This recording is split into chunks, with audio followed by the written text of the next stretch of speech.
6 a.m. in the Mile High City. Good morning, Denver, Colorado. You've tuned into the Jeff and Bill Show on 710 KNUS. I'm your co-host, Jeff Hunt, along with Bill Thorpe, bringing you the freshest insights and hottest takes from the right, left, and center. It's a beautiful day in the greatest country in history, and we're gearing up for a whole nother morning of engaging discussions, critical analysis, most importantly, your calls and texts, because this is where Denver's voice is heard loud and clear. So grab a cup of coffee, Denver, and let's dive into the issues that matter most to you right here, right now. We have an absolutely jam-packed show. I don't think I've ever had a show like this. It is crazy. We're going to kick it off here with Eli Bremer in just a second, followed by Hugo Chavez-Ray. Lindsay Marsh from Doug's Diner is going to join us in the 7 o'clock hour as we get ready for a live broadcast tomorrow morning from Doug's Diner here in Parker. Welcome to come down and hang out with us. It's going to be a ton of fun. Followed by that, we're going to do Barb Kirkmeyer, Brandy Bradley, David Jenkins, and Valdemar Archuleta. Holy cow.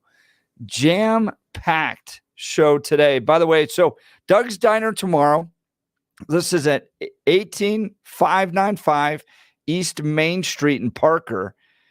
And Billy and I are going to be there from 6 a.m. to 10 a.m. You can come enjoy a breakfast with us, hang out with us, get some pictures taken, be a part of all the activities.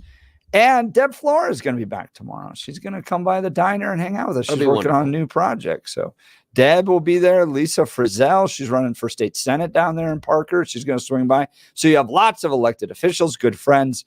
Why not come by and have some breakfast for us? All right, Billy, what are we starting with this morning? Let's see. Why don't we throw it to Eli and let's chat with Eli a little All bit. Right. We got Eli Bremer a little weird. on. Do we have Eli on the Zoom? All right, there he is. There he is. Well, Eli, big weekend for you. Yeah, we had an interesting weekend. Good morning, guys. Great to be on your show. How are you doing? Great to have you here. I love the fact we get to kick off the day with you because, Eli, man, it was a big weekend. My phone blew up. You're the man at the center of all of it. So if you missed it, a group of Colorado Republicans voted Saturday to remove Dave Williams as chair of the state party at a meeting denounced by Williams and his allies as fraudulent and illegal. Republicans cheered when results were announced at a church in Brighton where Williams' opponents gathered in defiance of state GOP warnings that the proceedings lacked authority and would be ignored. But who did they replace him with? Well, after a series of votes, Central Committee members elected former El Paso County GOP chairman Eli Bremer to chair the party and voted in former Routt County Treasurer Britta Horn as vice chair. So, Eli, give us a sense of what happened over the weekend. Yeah. Well, I think this is the culminating event of a long time problem simmering in the party. And at a very foundational level, it's that the reason that the party exists is to support the candidates who are out there in the general election. This has been brewing in the primaries. The former leadership had gotten involved in a lot of primaries. That was very controversial. Their candidates largely lost. So we saw there was a huge disconnect between them and the 900,000 Republicans who are in the state of Colorado. This has gone through court proceedings already. It's just gone all over the place. It culminated with a meeting on Saturday where the state party leadership, the Central Committee of the state, decided to place me in as sort of an interim chair until we have a new full election next March. So, I'm hitting the ground running, guys. I've already had conversations with our candidates. We're trying to get operations set up. We're way behind the power curve right now. We should be, the stuff we're doing right now, frankly, we should have been done 6 to 9 months ago, but we're hitting the ground running and we're going to make a big impact this election. To that point, this was some information that was shocking to me, Eli. You tweeted this out yesterday. The GOP finished its first strategy meeting with Paul Lundeen. First strategy meeting with Paul Lundeen. And then some of these other folks had never even been called. Gabe Evans, until today, you mentioned the Colorado GOP hadn't even called Gabe Evans. What? Yes, that's correct. So yesterday I was working I went to church, took my wife and son to church in the morning. We came back and hit the ground running. And they had a great call with State Senator Paul Lundeen, who's in charge. He's the Senate Minority Leader. He's in charge of winning all the Senate seats that we can, and that's really important in this cycle. We have to hold 3 seats that are pretty difficult, pick up 1 or 2. If we lose one of those seats, we're going to move back to a point where Republicans lose seats on committees. And what that will enable the Democrats to do is basically send things to the ballot without Republicans being able to stop it. So if we lose a net 1 seat, then we're going to have that problem. I can't share with you exactly which seats Senator Lundeen said we need to be focused on, but he and I went through district by district, candidate by candidate. That was the very first time he had heard from anybody at the Colorado Republican Party about coordinating or anything. I made a firm commitment to him. There was a blow up last week in Cleve Simpson's district. Cleve's running for Senate 6 and down the sort of the south and west part of the state, where the state party had sent out a communication that inadvertently helped his opponent. And I said, Senator Lundeen, you have my word. The state party will no longer do anything like that. If we send out communication inside a district, we're going to coordinate with the campaign. So no one had talked to Senator Lundeen before. Had a great call with Gabe Evans. Gabe said that was the first time a sitting party officer of any type had called him since he was running. The same was true with Jeff Hurd. So we're starting to rebuild these relationships. We're not wasting any time. Within the next day or 2, I expect to have a call with the National Republican Congressional Committee. They're very excited to have a new leadership team. We're going to be working on standing up operations here and trying to get these congressional races back on track. Talking with Eli Bremer, he was selected to essentially replace Dave Williams as the chairman of the Colorado Republican Party. But Dave doesn't believe he's been replaced. He thinks that the real meeting is next week. So, Eli, give us a sense of the tension still, right? I mean, do you have the keys to the office at this point for the Colorado Republican Party? I don't. I don't expect that that'll happen for probably another couple weeks. This will take about probably, I'm guessing, 2 to 3 weeks to finalize sort of the eviction process, for lack of a better term. But with that said, we're opening up another office today that will function. It'll answer the phones. It will start immediately moving because, guys, we have about 9 to 10 weeks left of this campaign. And so we're going to hit the ground running. So Dave, I'm sure will continue to resist what's going on. The fact of the matter is the reason this happened is for what I just said. We should have, the Colorado Republican Party should have already been coordinating all these efforts. They should have been working with the campaign. So we're going to continue working through the courts and probably through the RNC.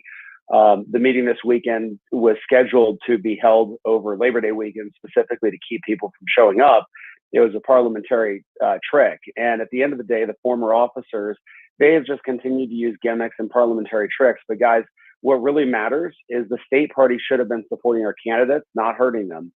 And we've turned the corner on that. And we are already starting. It is Monday morning, and we've already had a whole bunch of meetings to help our candidates. Will you have to make an argument again at this upcoming meeting? Are they still hosting this meeting on August 31st? And then will you have to show up and make the case and try to win again? Well, we on Saturday we had well beyond a quorum, despite the fact that the former officers said it was illegal. They'd taken us to court. In fact, they lied to a court. They went to a judge who got a temporary restraining order under false pretenses. In fact, their attorney is, I'm hearing, going to be facing ethical charges over lying to the court. The judge, when he had realized that they had lied to the court, immediately reversed the decision. It was too late to hold the meeting at that point. The meeting that was supposed to have happened had already happened. So we held a meeting that was obviously clearly legally valid. We had 3 attorneys sitting in the front of the room. You had a special advisor to the meeting was Chrissy Burton Brown. Then you had the attorney for the meeting was Chris Murray, who is one of the top Republican attorneys in the country, arguably the top Republican attorney in the state. And then the parliamentarian was Wayne Williams, who's an attorney and the former Secretary of State. So we had multiple attorneys working on this. The former party officers haven't had any attorneys who've weighed in and said what they're doing is valid. But we canceled the meeting on the 31st. People are more than welcome to show up, have a rally, talk about issues. That's a First Amendment issue, but the party will not be conducting any meeting next Saturday. So I would suggest people go spend time with their families or walk precincts for candidates. Eli Bremer joining Jeff and Bill live. He just was named the new Colorado Party chair, according to some, not all, over the weekend. Congratulations, sir. I want to go back to a little bit of the idea about the quorum, because it seems like the way that Dave Williams and the other people behind him are pushing back is that it wasn't a vote of all the ruling council of the Colorado Republican Party, all 400 plus. So talk to us about how you all were able to get just the right number there. And why does it qualify as a quorum? Why is the argument that Dave Williams and his supporters are making incorrect? Well, first of all, what they're doing is they're saying things that are just flatly not true. They said there were only 75 people there.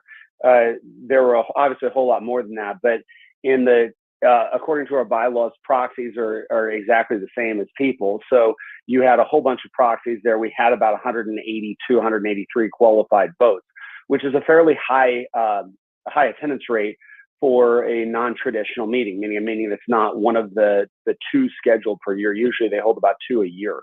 So they put out some lies immediately and said there were only 75 people there. They didn't reach a quorum. Again, they have 100% lied about this. The other thing that they've been lying about is saying that there is a legal requirement that you have 3/5 of the entire membership vote in the affirmative. It's a very interesting position for them to take, because just a year ago, when they were trying to cancel the primary and to deny 900,000 Republicans the right to vote in the primary, they argued very specifically that the state law provision, and this came from state law, that 75% of the entire membership of the committee was required to take a vote was improper, because nowhere else in the bylaws was it found that you could require the entire membership to vote. We have had some of the top attorneys in the country, parliamentarians in the country, review our bylaws. There is a point of ambiguity where up until this point, it was very much assumed that it was a 3/5 vote of a quorum could remove a chair, when just because of the opt-out vote, it opened up the possibility that 3/5 could be the entire committee. That was not a particularly logical reading. With that said, what we did is we sent it up for legal review. The attorneys said, okay, when there's ambiguity, the party rules state that it goes to Robert's Rules of Order, which state that the body itself is able to clarify what that ambiguity means. So we had District Attorney Ann Kelly give us a legal review of that. And the body, within its rights, decided to determine the much more traditional view that it was 3/5 of a quorum that shows up at the purpose of the meeting of removing the officers, and that is legally going to be binding. Talking with Eli Bremer. Now, Eli, I got some communication from Dave Williams. I'd love to get your thoughts on this. So he references an opinion by a guy named Al Gage, who I guess is the official parliamentarian of the RNC. And he says that while you may have supported the NRCC right now, you don't have supported the RNC. Any response to that? Well, I'll let Dave try to maneuver his way into that. And I also like to point out, I've never met Mr. Gage. Obviously, Dave Williams has. He's paid him a fair amount of money, from what I understand. And that's between them how that transaction happened. Parliamentarians, I had to read up on this because I'm a businessman. I work predominantly in business. I've done some political stuff, but we don't use parliamentarians in most work. So I had to read up on what the certifications were. You have to finish high school or get a GED, and then you pass some certifications. It's probably like becoming a realtor. And actually, Al Gage is in fact a professional realtor who does some work for the RNC. He is not the official parliamentarian of the RNC. That's another misstatement. He works with the RNC. So does Terry Campo, who's an attorney, who's a parliamentarian, who gave a much more authoritative review and said actually that Dave had acted improperly. That when Al Gage gave his review, he was quite clearly in error. He made some very basic mistakes. So I don't know if that review was written for him and he signed it. It's unclear to me. But the RNC has not given a final adjudication. They won't. They may not. They may let this play out in the courts here. But to point out, we do have the support of the NRCC. That's very important. They're part of the RNC organization. And so, and we are working with them already. Like I said, I expect a meeting with them in the next day or so. And I think, Jeff, that brings us back to the point of, why wasn't the party working with these folks before? Why are the former leadership sitting here talking about parliamentary tricks when we're 10 weeks from the election? They should have been focused on raising money and supporting our candidates. And their entire focus has been on keeping their job. I'm going to finish out all of the technical stuff to make sure the eviction is done correctly. We didn't even wait 5 hours to start doing the job that the state party should have been doing 9 months ago. And I want to get to kind of how you're going to build the coalition in a second. I want to address again what Dave sent me, just so that we have this understanding here. He wrote, "What Watkins and Eli have done has only broken the party beyond repair and has certainly opened the door to perpetual open conflict within the party. Chairman moving forward will have to deal with dubious removal attempts from minority fractions on an ongoing basis from here on out as a result. To even suggest that less than half of the total membership can meet and remove duly elected officials below the 3/5 requirement, and then even less than a quarter of total membership elect a new chair is beyond absurd. No party unity will be found in that scenario. They have opened Pandora's box while Democrats march forward." What's your response? Are you familiar with what's going on with Israel and Palestine right now? To the best of my ability. Palestine invaded Israel. Right, yeah. This reminds me an awful lot about Palestine, like saying, we came in and we murdered thousands of people, we raped your women, we killed your babies, but we need a peace treaty right now. This is patently absurd. We started by saying, yesterday was the first time a sitting chairman had contacted Paul Lundy. It was the first time a sitting chairman had contacted Gabe Evans. It was the first time a sitting chairman had contacted Jeff Hurd. That is ridiculous to say that a group of Republicans who cleans out the House, who says we're going to run a clean financial ship and do something shocking and support our candidates, is in some way, shape, or form creating disunity. We had a group of officers. Hope Scheppelman, the former vice chair, was posting Adam Frisch ads on her Facebook page. Hope is going to be facing criminal charges as well out in La Plata County. She just filed a false police report. We found out about it. They're investigating her already. It's going to probably start this morning. This is what they've been doing.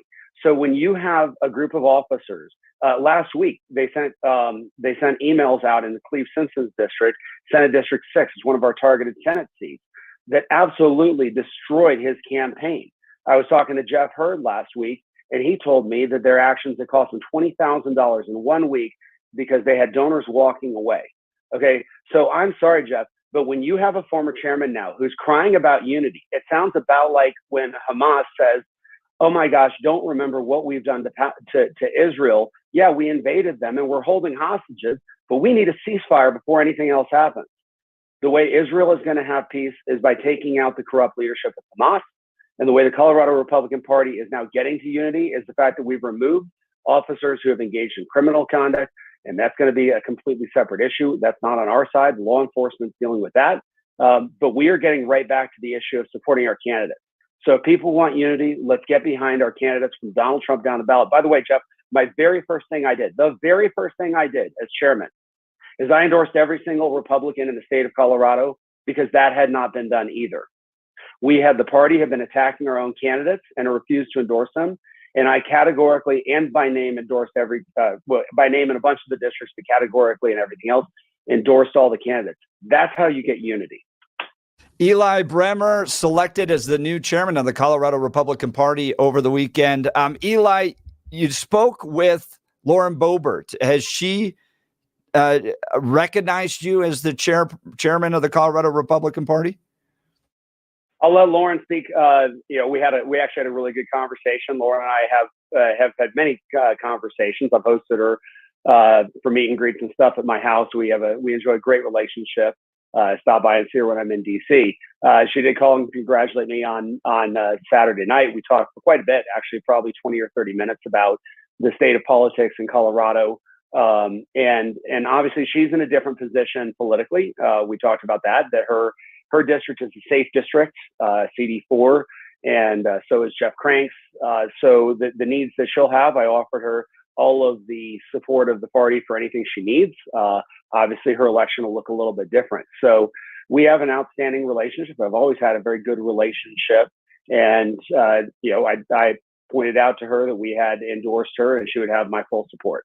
That's great. So what's your message then to supporters of Dave Williams out there? We're going to have a few on a little bit later today, Brandy Bradley, Hugo Chavez-Ray, to maybe others that are grassroots supporters that liked his conservative commitments and his willingness to take on the left. You're the new chairman of the Colorado GOP.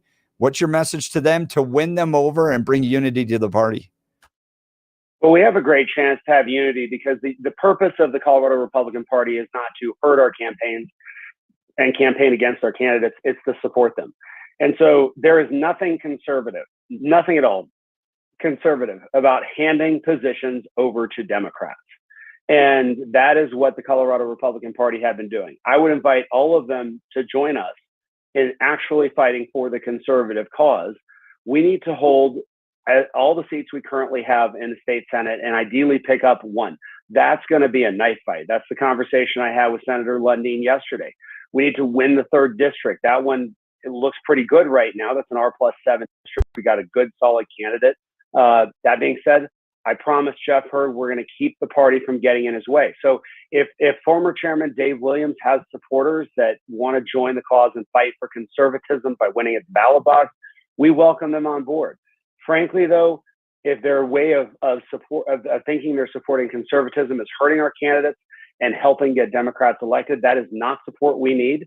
I would encourage them to change course.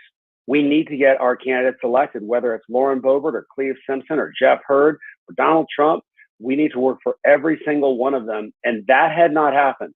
So I welcome them in to do what the party should have been doing, to join shoulder to shoulder with us as Republicans and as conservatives. This has nothing to do with ideology at all. Nothing.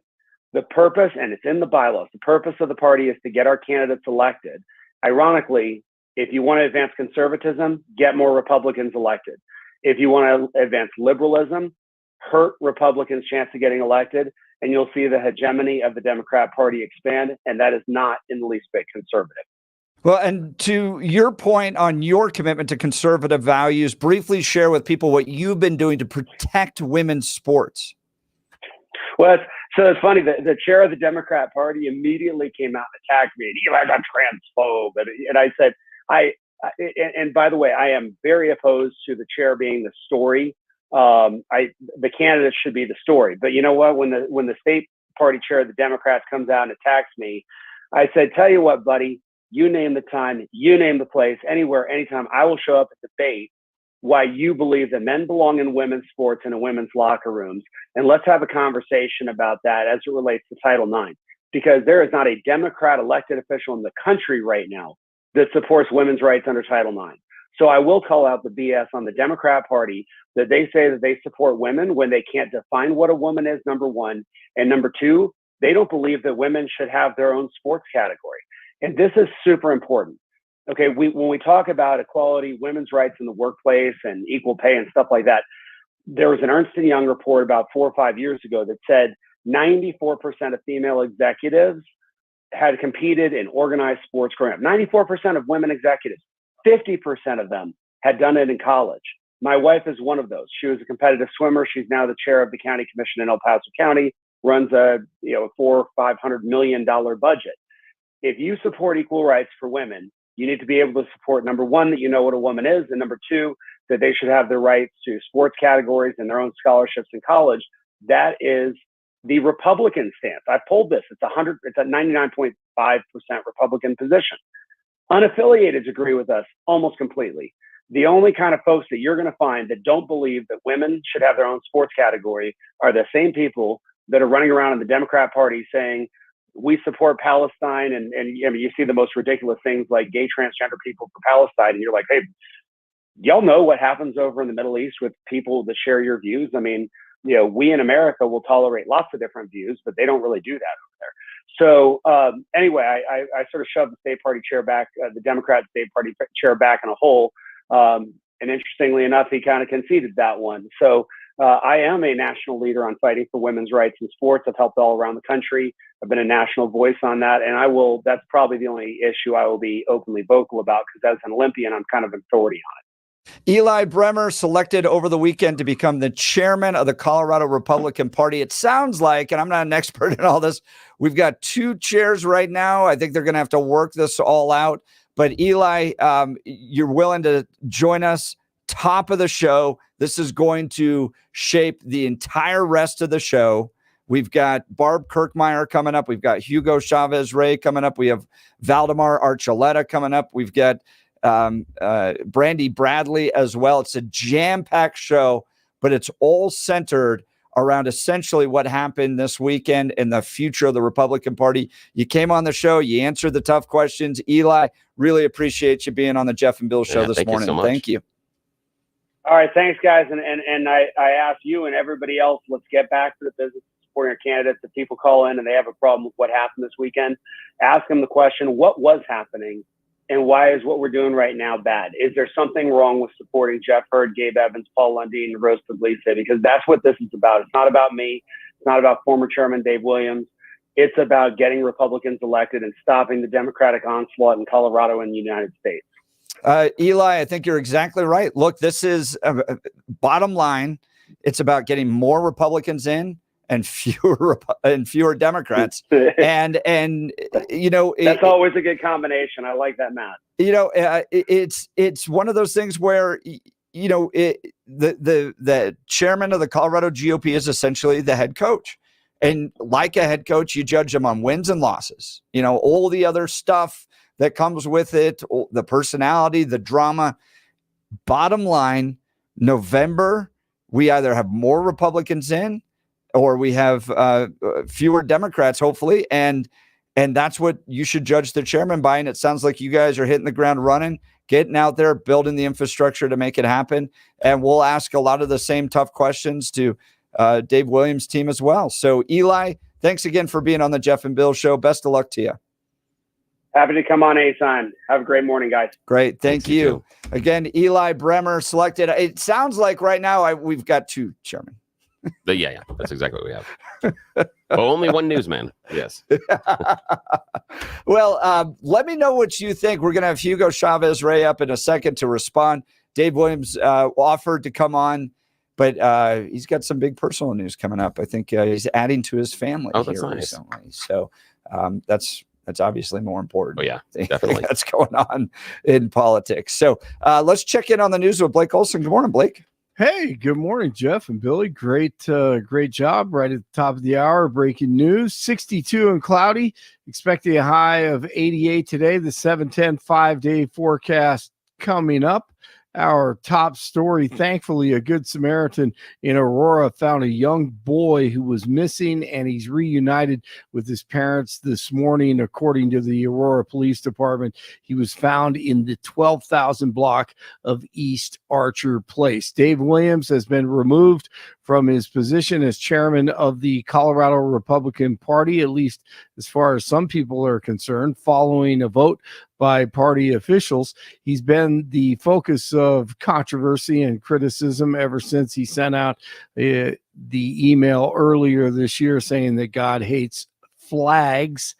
That's with an L, and calling on people to burn their pride flags this June. Williams has continued to stand by his comments and claims the meeting that led to him being removed was improper and will not recognize the results. Never let anyone take your joy from you.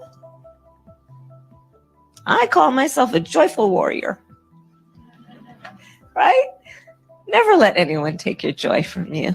There she is, potentially the most dangerous, joyful person in the world. Republicans not only up against Kamala Khan, but once again up against the media. John Carl of ABC is a flat-out leftist Marxist. Evidently, he works for the Harris campaign. Senator Tom Cotton on with this bozo over the weekend. And President Trump is going to draw a sharp contrast with Kamala Harris, who has supported things like decriminalizing illegal immigration or giving taxpayer-funded health insurance to illegal aliens or taking away health insurance on the job for 170 million Americans, banning gas cars, confiscating firearms. These are all what do you mean taking away health insurance? What are you talking about? She said when she ran for president that she wants to eliminate private health insurance on the job. 170 million Americans, John. Yeah, I mean that is not her position now. She knows. How do you know that's not her position? How do you know that's not her position? I mean, she says she no longer supports Medicare for all. She has not said that. Maybe anonymous aides on a Friday night have said that, but the last thing that she said. But this was not a radical convention. I mean, she. As you heard me go through with Bernie Sanders, she is not taking the positions of the far left of her. He is a clown. J.D. Vance says he believes that Donald Trump would veto a federal abortion ban if elected president. In an interview with NBC's Meet the Press, Vance said Trump has been very clear that he wants to leave the abortion question up to the states. But the left, they just can't stop talking about abortion. They love abortion. 2 men are dead following a shooting in southeast Denver early Sunday morning. The shooting took place in the 4400 block of South Quebec Street. One victim was pronounced dead on the scene and the other at the hospital. The second victim was self-transported to a local hospital. Police are still investigating the shooting, and it is unknown if a suspect remains at large. News brought to you by Lair Fireplace and Patio, Denver's premier source for everything fireplace, patio, and grills, locally owned and operated since 1954. Online at lairfireplacepatio.com. Broncos over the Cardinals in the final preseason game of the year, 38-12. Yankees beat the Rockies 10-3, and Keegan Bradley wins the BMW championship at Castle Pines by 1 stroke. 59 in Englewood, 56 in Golden, 62 in Denver. Jeff and Billy continue. It is Monday. Blake Olson, News Talk 710 KNUS. Partly to mostly cloudy as a front comes through today. Temperatures will still be warm, making the mid to upper 80s, with scattered showers and thunderstorms developing this afternoon and evening. Lows tonight, mid to upper 50s. Dry air comes in, so there's very little happening Tuesday through Friday. Tuesday through Friday will be warm, dry, with nights getting a little cooler. Weather sponsored by branchplanning.com. Secure your future retirement with a reliable income stream. Annuities can provide guaranteed payments, giving you peace of mind. Get your complimentary review at branchplanning.com or call 303-219-0088. Meteorologist Don Day in the 710 KNUS Weather Center.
All right, we had just wrapped up a great conversation with Eli Bremer, one of 2, I think, state parties chairs we have now as they work through, as he mentioned, the eviction process. Yeah. Whoa. Yeah, like I wasn't gonna get too deep in the weeds, but I'm like, how does the phone ring? Who has the phone number? Yeah. Right. And who has the keys and then turning over all that stuff? Yeah. Wow. Lots of what questions. do you think of that? Give us a call, 303-696-1971. We're going to get to Hugo Chavez Ray. You're up next. You're listening to the Jeff and Bill Show. News Talk 710 KNUS. As soon as it goes to break. It's not wanting to right now. Here, we're going to try this.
Welcome back to the Jeff and Bill Show. Just wrapped up an interview with Eli Bremer, selected over the weekend to be the new Colorado Republican chairman by at least a certain number of Republicans. But Dave Williams is not ready to go. Nope. So the battle continues. Let's go to the phone lines. Hugo Chavez Ray with the Hispanic Patriot Podcast. Hugo, Morning. why is Eli wrong? Why should Dave Williams remain chairman of the Colorado Republican Party? Good morning, guys. What a morning, huh? Starting it off hot. Thanks for joining us. Yeah, well, thanks for having me. So here's my, I watched and listened to Eli, and I got everything down. So this is my rebuttal to Eli Bremer and his merry gang of attempted coup perpetrators, shall we say, last Saturday. The meeting, first of all, the meeting on Saturday was illegitimate, regardless of what Eli or Todd or anyone else says. This was determined by two professional and certified parliamentarians, one from the state GOP and one from the RNC. And furthermore, any business that was conducted at that meeting doesn't carry any weight of authority, period.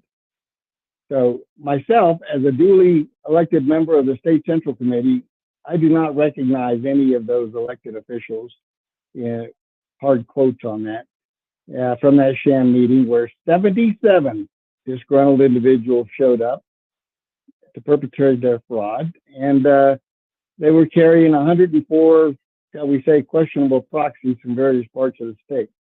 That's still to be determined as to the validity of some of those. So in one of the comments that I read after the meeting over the weekend on social media, this poster claimed that they had been in contact with the NRCC. And that was something that Eli touched on this morning. And that they recognized the newly elected board of the Colorado GOP. And when I read that, I almost spit out my coffee because, for the record, the NRCC and the NRSC are both PACs, political action committees. Neither has any authority over any state party activities, nor do they have any affiliation with the RNC. So this is the kind of ignorance that we're dealing with here. It is only the RNC, the Republican National Committee, that has authority over party business. Nothing that comes from Todd Watkins, Nancy Pelosi, Eli Bremer, Britta Horn, or Kevin McCartney, just to name a few of the coup leaders, means anything. They can bay at the moon. We have not heard from the RNC yet. Now, Hugo, I want to ask you this question. I've got to take a brief commercial break here, but I want to ask you this question when we come back. What are you going to do? Give me your response to the fact that some of these campaigns, Gabe Evans, Jeff Hurd, and others, had not even heard yet from the Colorado Republican Party. Paul Lundin meeting with the Colorado Republican Party for the first time to plan out a strategy, and it's already late August. I'll get your response. You're listening to the Jeff and Bill Show. News Talk 710 KNUS.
All right, welcome back to the Jeff and Bill.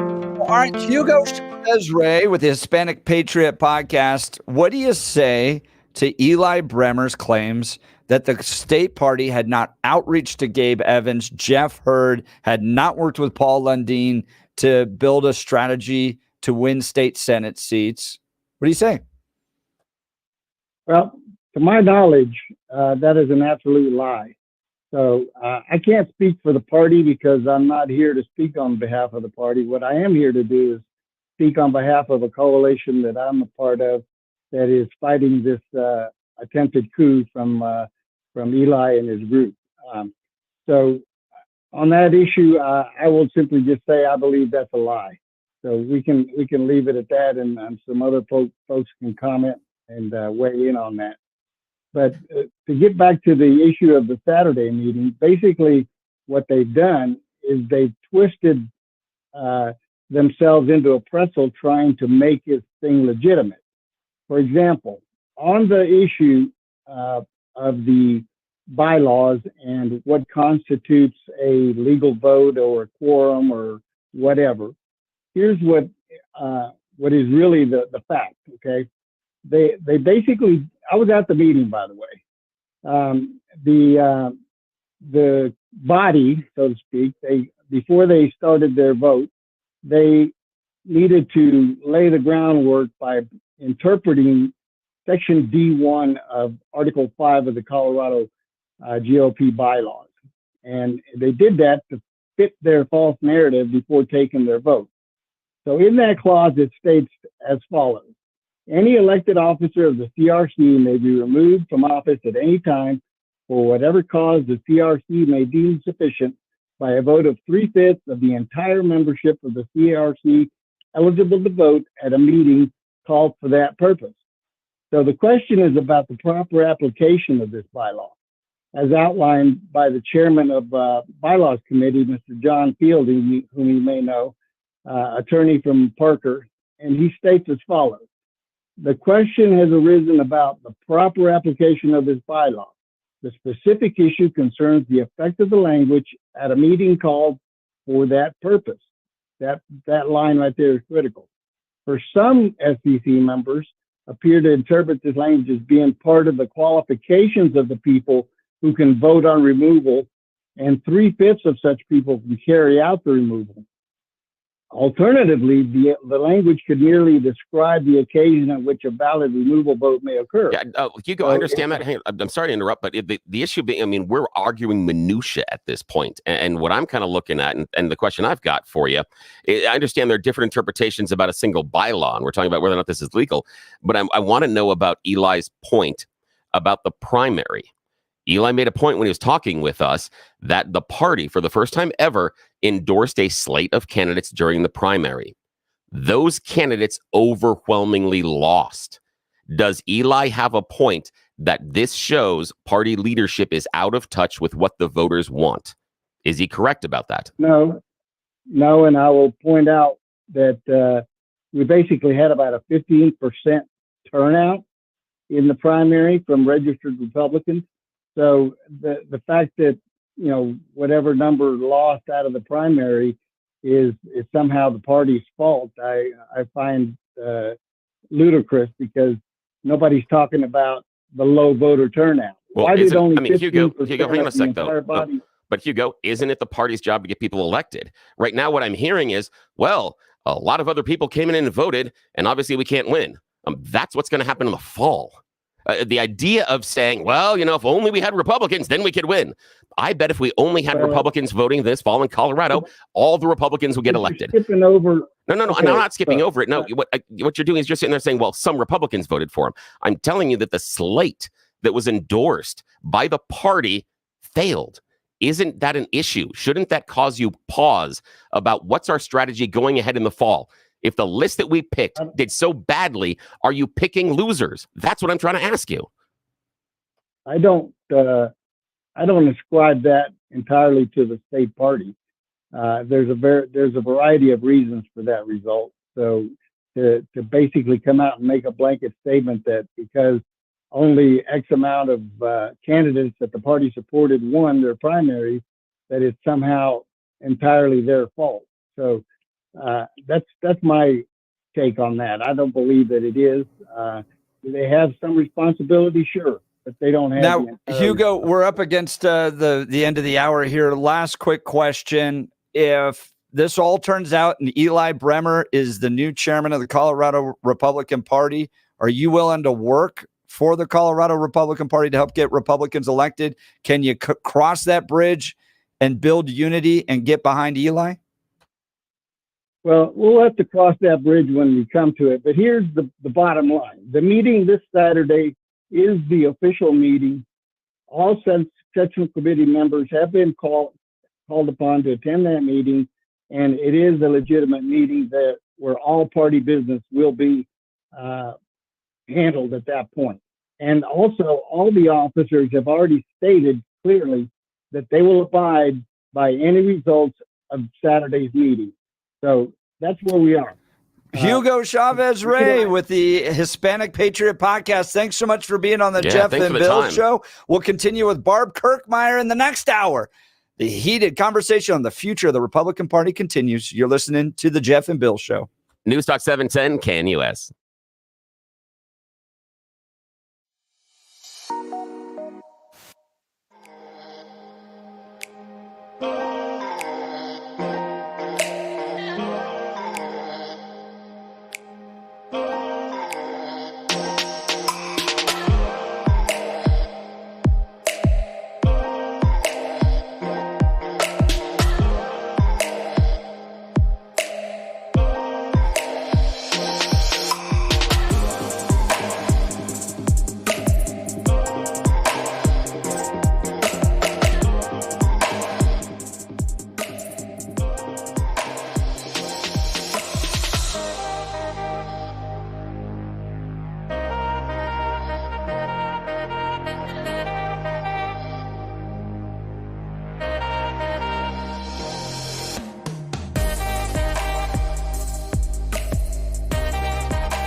7 a.m. in the Mile High City. Good morning, Denver, Colorado. You've tuned into the Jeff and Bill Show on 710 KNUS. I'm your co-host, Jeff Hunt, along with Bill Thorpe, bringing you the freshest insights and hottest takes from the right, left, and center.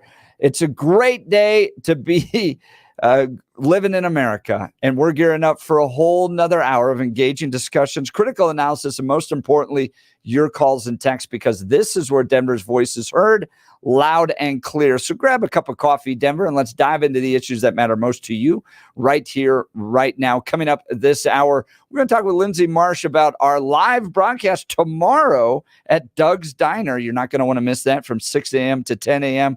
in Parker. Come hang out with us, be a part of the conversation, get some pictures taken, but most importantly, enjoy some delicious food. We're going to talk with Lindsay Marsh, and then Barb Kirkmeyer is going to join us.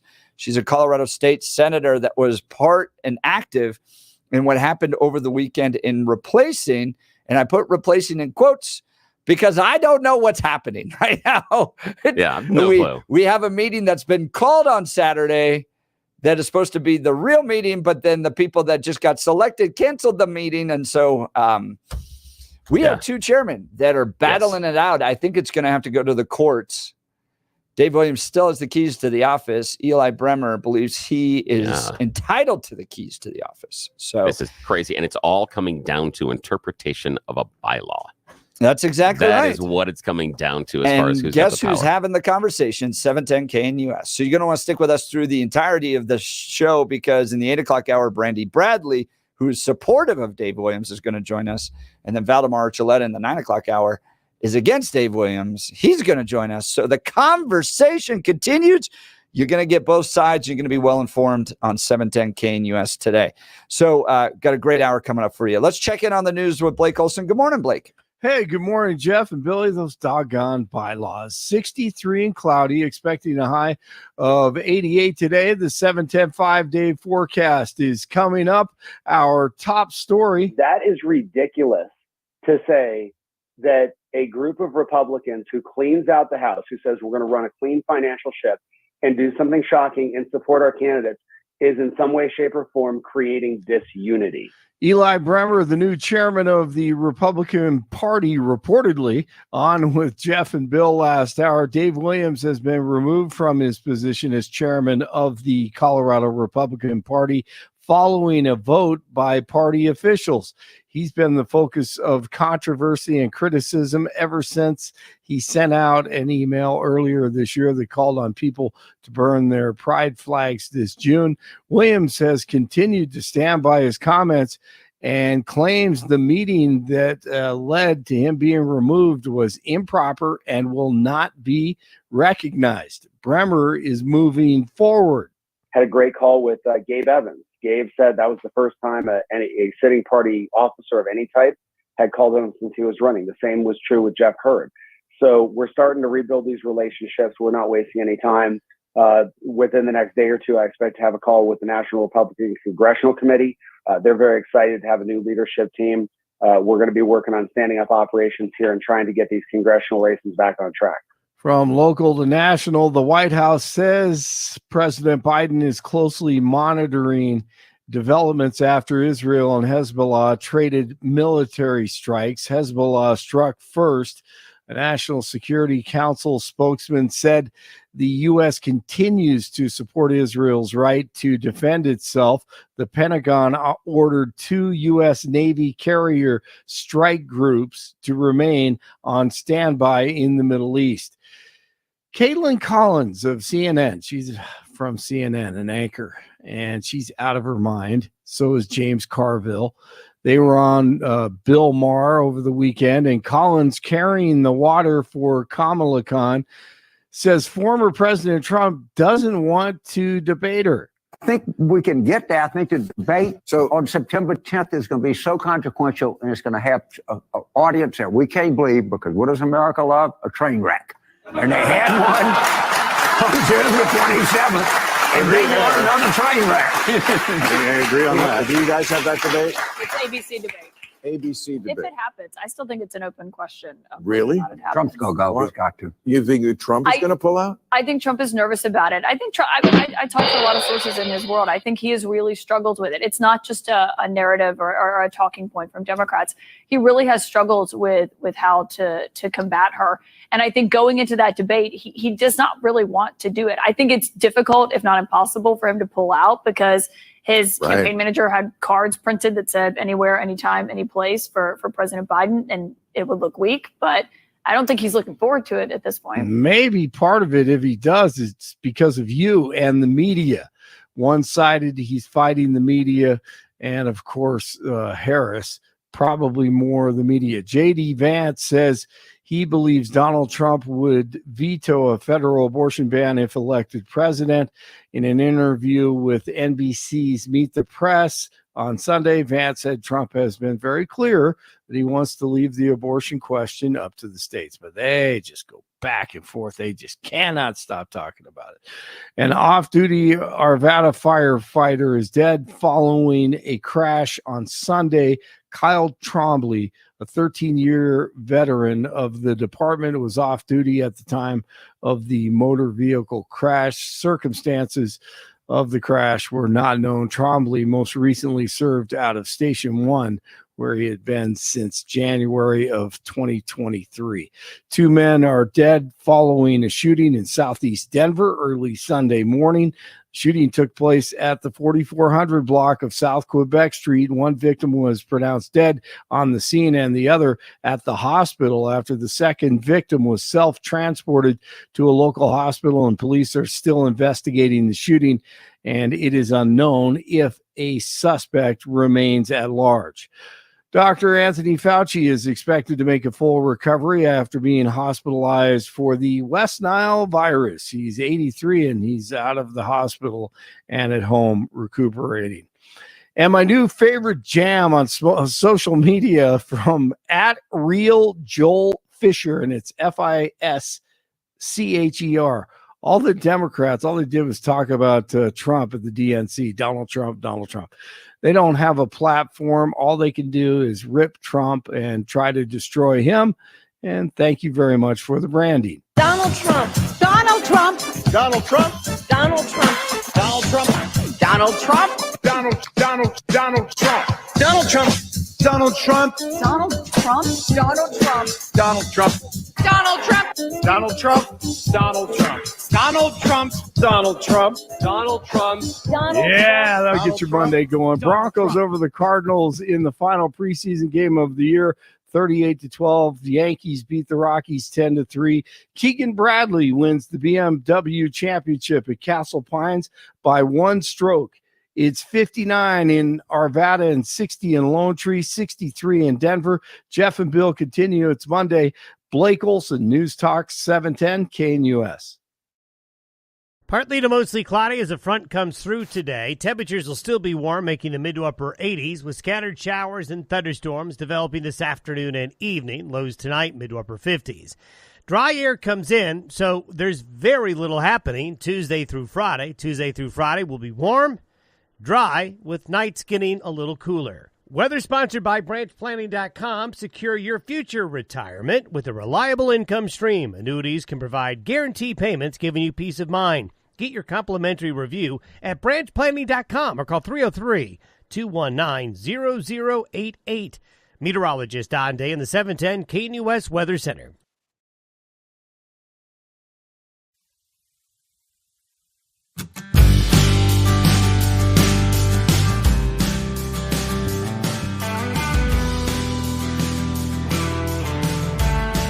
Welcome back to the Jeff and Bill Show. Tomorrow is going to be a ton of fun. Yeah.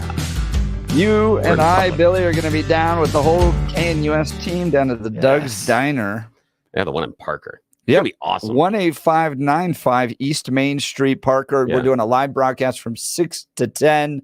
Come on down, hang out with us, get a picture taken, but most importantly, enjoy some delicious food. I'm going through their menu right now. Oh, that's fantastic. And we're going to be located, it's between Parker Road and 20 Mile, north side of the road. Easy to find, swing on by. We're going to be there bright and early, along with the manager, Lindsay Marsh, who's joining us live on the phone right now. Good morning, Lindsay. How are you? Good morning and happy Monday. How are you guys?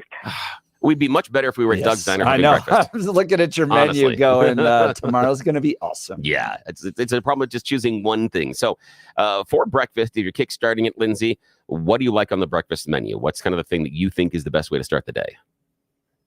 Well, because it's a Monday, I think I'm going to go sweet. We have a sweet stuff section where we have huge pancakes.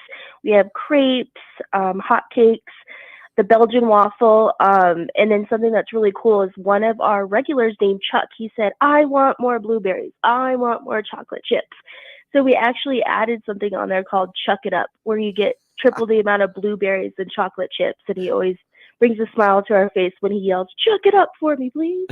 I was wondering where that came from because I saw that on the menu, but it's a brilliant idea and definitely approved by all of the younger people in my family. They definitely want as many chocolate chips as possible in all those pancakes and Belgian waffles. That's a great way to start out with. So talk to us also. There's steak and eggs. You've got the biscuit and gravy. We've got huevos rancheros. And, we're going to be up there tomorrow. Is it too early in the day for me to ask them to make the spicy Reuben? I'm just asking because Mark keeps teasing me about that. Nope, I got fresh sauerkraut ready to go for you. Yes. You are my favorite, Lindsay. I'm definitely going to throw down that tomorrow. This is going to be fantastic. So talk to us about, because this really is in many ways a family operation.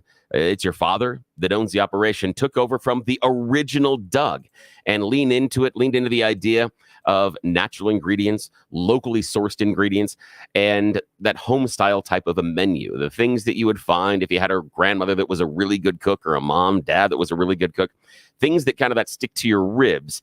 But most importantly, also, it's locally sourced. So we know that when you're throwing down the money after you eat at Doug's Diner, they're going to use it to pay the wonderful ranchers and farmers and everybody else that works here in Colorado to just spread the wealth. So talk to us about it being kind of that family-run operation. What was it like? Dad takes it over, and all of a sudden now you get a shot, and you start working at the family, and you're now the manager at Doug's Diner in Parker. Talk to us about the family connection. So it was really just great seeing my dad and his business partner, Linda, take this journey on. They started with the 2 original stores from Doug in Fort Collins and Centennial, we call it, which is off of Parker Road and Orchard. And really, since 2014, they just built this wonderful franchise with several other stores in Parker and Thornton. Up north is where they live, so you'll see a lot in Loveland. They're opening one in Meade, Colorado on Tuesday. And it's just been really great seeing them grow together and grow this business. And now they're creating dreams for myself and others to ultimately be able to buy these locations now, which has been wonderful. So I own Parker, and then my sister's wanting to get Thornton at some point. I'm trying to get Centennial. So it's just really great meeting the new owners of other locations, as well as still having stores in the family and us essentially all being a family together to watch this grow. Oh, that's amazing. Now, what do you think the secret is with Doug's Diner? Because recently we've had some guests on the show here, Jeff and Bill, and we've also read some things in the paper about restaurants that are struggling, restaurants closing, and how many of them are out there. You guys are looking up at opening a new location in Meade. What's the secret that's making Doug's Diner succeed? We work together as a family, and we also use our local vendors and our farmers markets, and that just really helps us keep everybody together and on the same page. And if someone needs staffing or training, we just float through all stores and help each other out, so we have a good foundation and we just build up from there. That's great to hear. A lovely family-owned restaurant. If you go to DougsDiner.com, you can see the food there. It looks delicious.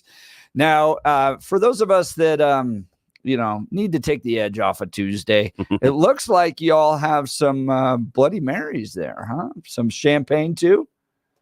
Oh, okay. Well, I am going to mess up your Monday morning. Parker does not. There are 2 locations that have a liquor's license, Greeley, and then I believe, Meade will actually have it. So yes, if you're ever up north, some of those bigger stores, they do have Bloody Marys with a yummy candy bacon slice in it, and then some champagne. Yeah. The farmers up north get to have that to start their morning. you. And you also got some steak and eggs. Speaking of what farmers like to eat, we need to go back to that for our breakfast. A healthy steak and eggs, kids, when you go to school. That'll start your morning off right. Oh yeah, the biscuits and gravy. It's really great, and I think people forget too that we have lunch items. So, for example, our Colorado bison burger. That gentleman, we get bison from him in Byers, Colorado. So, our burgers are amazing as well. And half the time, my stepdad forgets. Oh darn! I always order breakfast, and I forget I can have lunch all day. I'm like, yep. Flip Lunch that menu all over day. and take a look. Yeah. So you get best of the both worlds there all day long. So definitely flip the menu over and take a look at some of the burgers and sandwiches we have too. I wasn't even looking at the lunch menu. This is like a whole new world to me now. Okay, Lindsay. Now on the lunch menu, we've talked about the breakfast menu a couple of times now. Lunch menu. What's your go-to item? What's the day when you've had a really difficult day, when it's been stressful? What's the one that really comforts you? The Black Betty burger. Describe that for us. What is that? What does that mean? Oh, it's a little different. So the Black Betty burger, it has peanut butter on it, fresh diced green chili, a sharp cheddar cheese, and our blackberry jam. And it's on a half a pound burger that we ultimately season, and we make our own burger patties. Wow. Okay, so we've got the chilies, you've got the jam, and you've got the peanut butter. That is okay. You've really got my attention on that one because I get the peanut butter and jelly, but you're also using the peanut butter to counteract the burn as far as the chilies. So it's not going to be overpowered. Those two together, along with the sweet, that's a really neat flavor profile. You've got the nuttiness inside of the peanut butter, then you're kicking it with the chilies, and then you finish off with the sweetness of the jam. That's clever. That's clever. I might have to make it burn. I'm going to weigh 500 pounds. You're going to get me in so much trouble tomorrow. Oh, what am I going to do? That's fantastic. Now, what other things on the menu have you guys spent a lot of time crafting that are really unusual, that's made with a lot of love there at Doug's Diner? Our biscuits, they just make you happy when you look at them. They're just huge biscuits. They're bigger than my hand. They're very dense. I do challenge you to get through a whole one. If you can, half the time it is coming home with me, either the top or bottom, and I bring some jam home and I enjoy that later in the day or the next morning. But our biscuits are definitely just a signature item for us. Oh, excellent. Well, Lindsay, we are looking so much forward to meeting you tomorrow morning. You'll be there with us at Doug's Diner in Parker. 18595 East Main Street between Parker and 20 Mile, north side of the road. We're getting there. The whole crew's getting there bright and early. What time are we cracking the doors open to let everybody else in?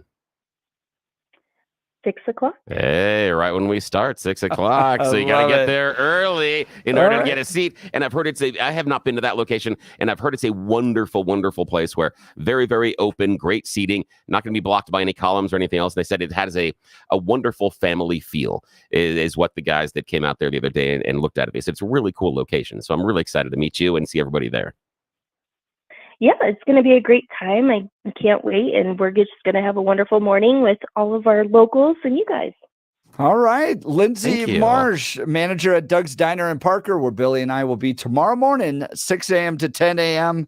The address 18595, so 18595 East Main Street in Parker. Lindsay, thanks so much for giving us an update. We'll look forward to seeing you tomorrow. Sounds good. I hope you have a wonderful day. Thanks, you too. When we return, Senator Barbara Kirkmeyer is going to join us. She was a part of all the activities that took place on Saturday that resulted in apparently Dave Williams being removed as state party chair. Dave disputes that, says the meeting was illegal. Hugo joined us in the last hour to make the argument that it was not a legitimate meeting. We'll continue the conversation on the future of the Republican Party here in Colorado. You're not going to want to miss it. You're listening to The Jeff and Bill Show. News Talk 710 KNUS.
Welcome back to the Jeff and Bill Show. So over the weekend, I was following Senator Barbara Kirkmeyer's Twitter account. It looks like she was a part of all the activities that were happening on Saturday. And so I asked her to come on the Jeff and Bill Show, give us a sense of what happened, her feelings about the direction of the future of the Colorado Republican Party. Senator Kirkmeyer, thanks so much for being on the program. Good morning.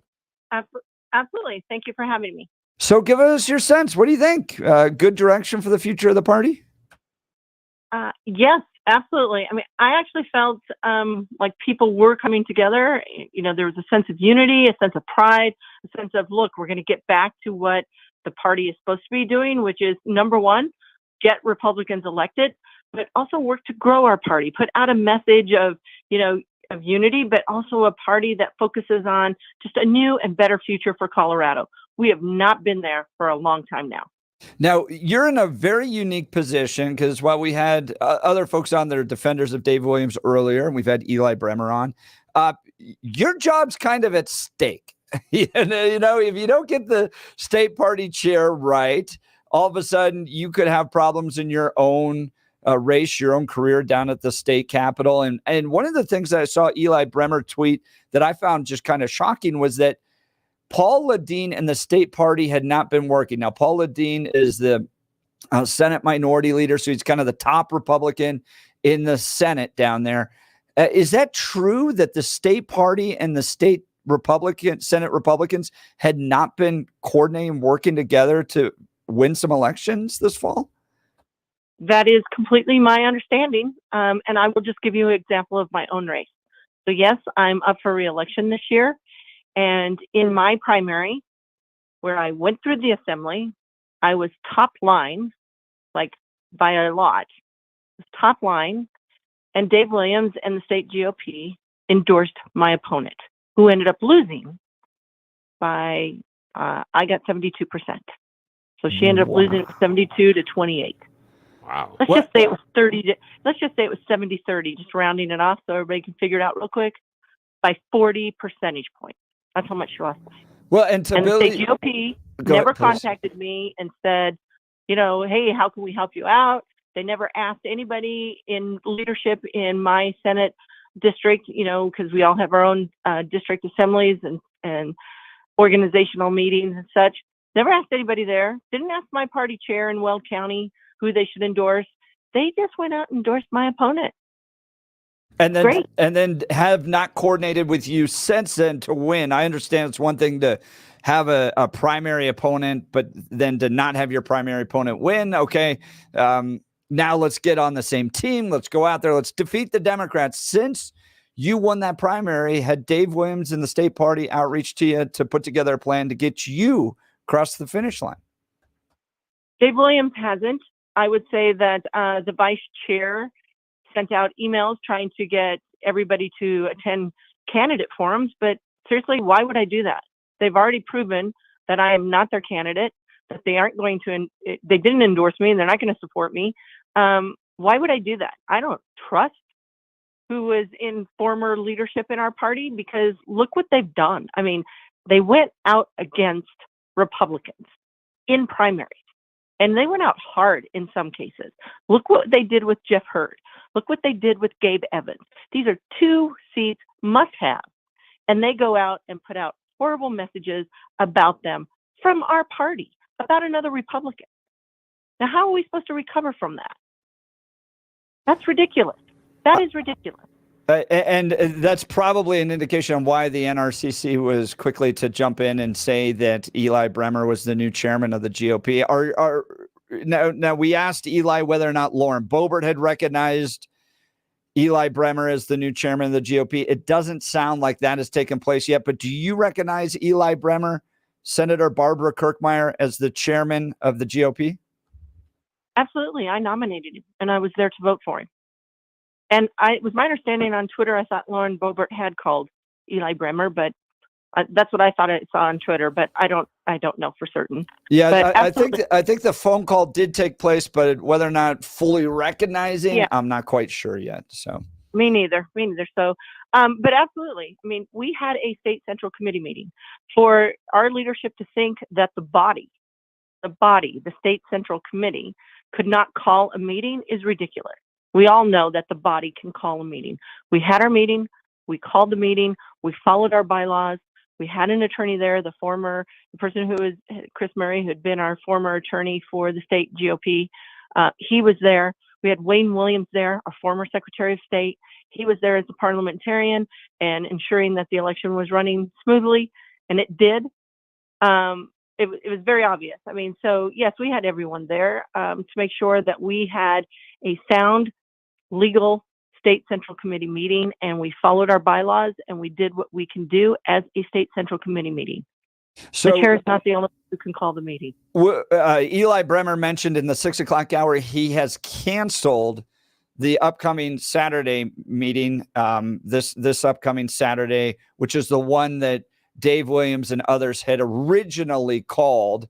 And then Hugo Chavez Ray joined us to say, no, that meeting is still continuing. So do you have a sense of what's going to happen this Saturday? Is that meeting canceled? Is that meeting continuing? And is this all going to have to be worked out legally? There will probably be some legalese that have to be worked out. But I will tell you this, the State Central Committee met on Saturday. We had a quorum, and we canceled that meeting for next week. And so I'm happy to hear that our state party chair, our new state party chair, is in concurrence and following along with what the State Central Committee meeting did. So those folks can meet, and if they want to have a rally, just like we did a week or so ago, then go for it. I think they should have a rally. Anytime Republicans get together and have a rally and hopefully speak good things about Republicans and work on what our mission is to, focus the party, elect Republicans, grow our party, that would be great. I hope they have a positive meeting and don't just sit there and try and figure out how they're going to undermine the state party any further. Let's face it. I've heard people say that, oh, you're disrupting. You're going to make sure that we don't get people elected. No, that already happened, folks. That already happened. Dave Williams and our former state party leadership already did that. They already made it difficult. They spent the funds on themselves. They went out against Republicans hard, and they've already done that. They've already damaged our party. Their message was fueled by hate instead of unity. We're talking with State Senator Barbara Kirkmeyer, Republican here in Colorado. Now, Dave Williams sent me this message last night. I would love to get your response on this. What Watkins and Eli have done is only broken the party beyond repair and has certainly opened the door to perpetual open conflict within the party. Chairman moving forward will have to deal with dubious removal efforts and attempts from minority factions on an ongoing basis from here on out as a result. To even suggest that less than half of the total membership can meet and remove duly elected officers below the 3/5 requirement and then have even less than a quarter of the total membership elect a new chair is beyond absurd. No party unity will be found in that scenario. They have opened Pandora's box while Democrats march forward. Your response, Senator Barbara Kirkmeyer. I believe that we will have unity amongst Republicans statewide. If anyone broke and damaged the party, it was Mr. Williams, who started attacking Republicans within about a month. Actually, he attacked Republicans when he was running for state party chair that day at the organizational meeting when he called Republican legislators feckless. So he started attacking immediately. When he told us he was going to try and get unity and bring everybody together, he started attacking us the same day he got elected to be state party chair. And then he went on to continue to attack Republicans. He let out our GOP email list to people who put out horrible messages and go after and attack Republicans, not just elected Republicans, but Republicans that don't step in line with him. That's what damaged our party. That is what got us to this meeting on Saturday. That is what got us to the State Central Committee, the body calling for a meeting so that we could oust him, so that we could get our party back on track, so that we could work to grow our party while focusing on a new and better future for Colorado. talking with State Senator Barbara Kirkmeyer. Now, State Senator, what is your message to Dave Williams supporters? Maybe they haven't been into the weeds on parliamentary procedure. They just want to stop Democrats, and maybe they liked Dave's kind of more conservative firebrand style, but are willing to look over and see what you guys are doing and say, well, I'm willing to come over and support Eli. I just want to defeat Democrats this November. What's your message to them to build and bring unity? Come on over. We welcome anybody over, and come on over. We're welcoming anybody into the Republican Party. We are going to work, again, to grow our party, to elect Republicans, to focus on a better future for Colorado. We are charting a new path. We welcome you to join us on this journey and help us defeat Democrats. Come work with us. Come work with the Senate Republicans so that we don't get into a super minority. Let's get Senate Republicans elected this year. Come work with us to get the House Republicans out of the super minority. Let's do it. Let's all work together. We welcome you to come join us on the journey. Come help us grow our party and elect Republicans. Can you tell us what would happen in the state Senate if Republicans did become a super minority? Yes. If Republicans in the state Senate and in the state House end up in a super minority, we are one vote away from us being a super minority in the Senate, and we already are a super minority in the House. If that happens, the first thing everybody needs to understand is, and I know this may sound kind of contrary, but the Democrats will be able to override a governor's veto. So in this last session, the governor actually vetoed a couple bills that would have been pretty detrimental to not only businesses throughout the state, but to our economy. The Democrats would have been able to override those vetoes. So that's the first thing. The second thing is this. We have to have at least 12 Republican senators to kill any attempt to amend our Constitution by legislators. So it takes a 2/3 vote in both chambers to refer a constitutional amendment to the ballot. If we're in a super minority, we can't stop that. So I want you to start thinking about maybe the first thing Democrats want to get rid of, which would be Tabor. They would be able to refer a constitutional amendment to the ballot, and we wouldn't be able to stop them. And the third thing that also is important is that they can change the rules on the Senate floor and the House floor, which they've done. And on the House floor, you've seen what happens. They basically took away their First Amendment right and told them there are certain words they can't say. They've taken away their filibustering ability. That's what would happen on the Senate floor as well. I don't know about taking away our First Amendment rights, but they would have the rules, and they could take away our ability to filibuster and try and kill anything on the calendar. That would be detrimental as well. The other thing they could do, Barb Kirkmeyer, current Colorado State Senator, joining us, talking about the meeting over the weekend that put in Eli Bremer as new Colorado GOP party chair, according to some.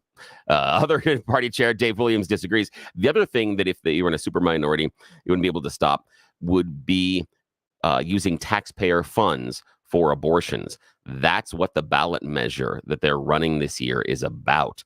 It looks like, hey, we're going to codify and say that abortion is fantastic and wonderful and everything. It's really a backdoor to allow the legislature to approve taxpayer funding for that type of healthcare. That's really the mechanism they're going at.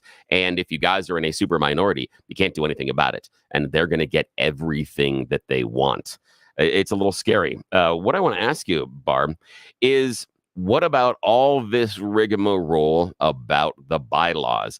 I'm not asking for you as far as a legal opinion, but why are we spending so much time arguing over this minutia about were there enough people, were there not enough people, and why are we not, at the Colorado GOP, arguing about how about, like you're suggesting, getting more Republicans elected? That seems to be the hiccup that I have here is I don't understand why it's okay. I'm an independent.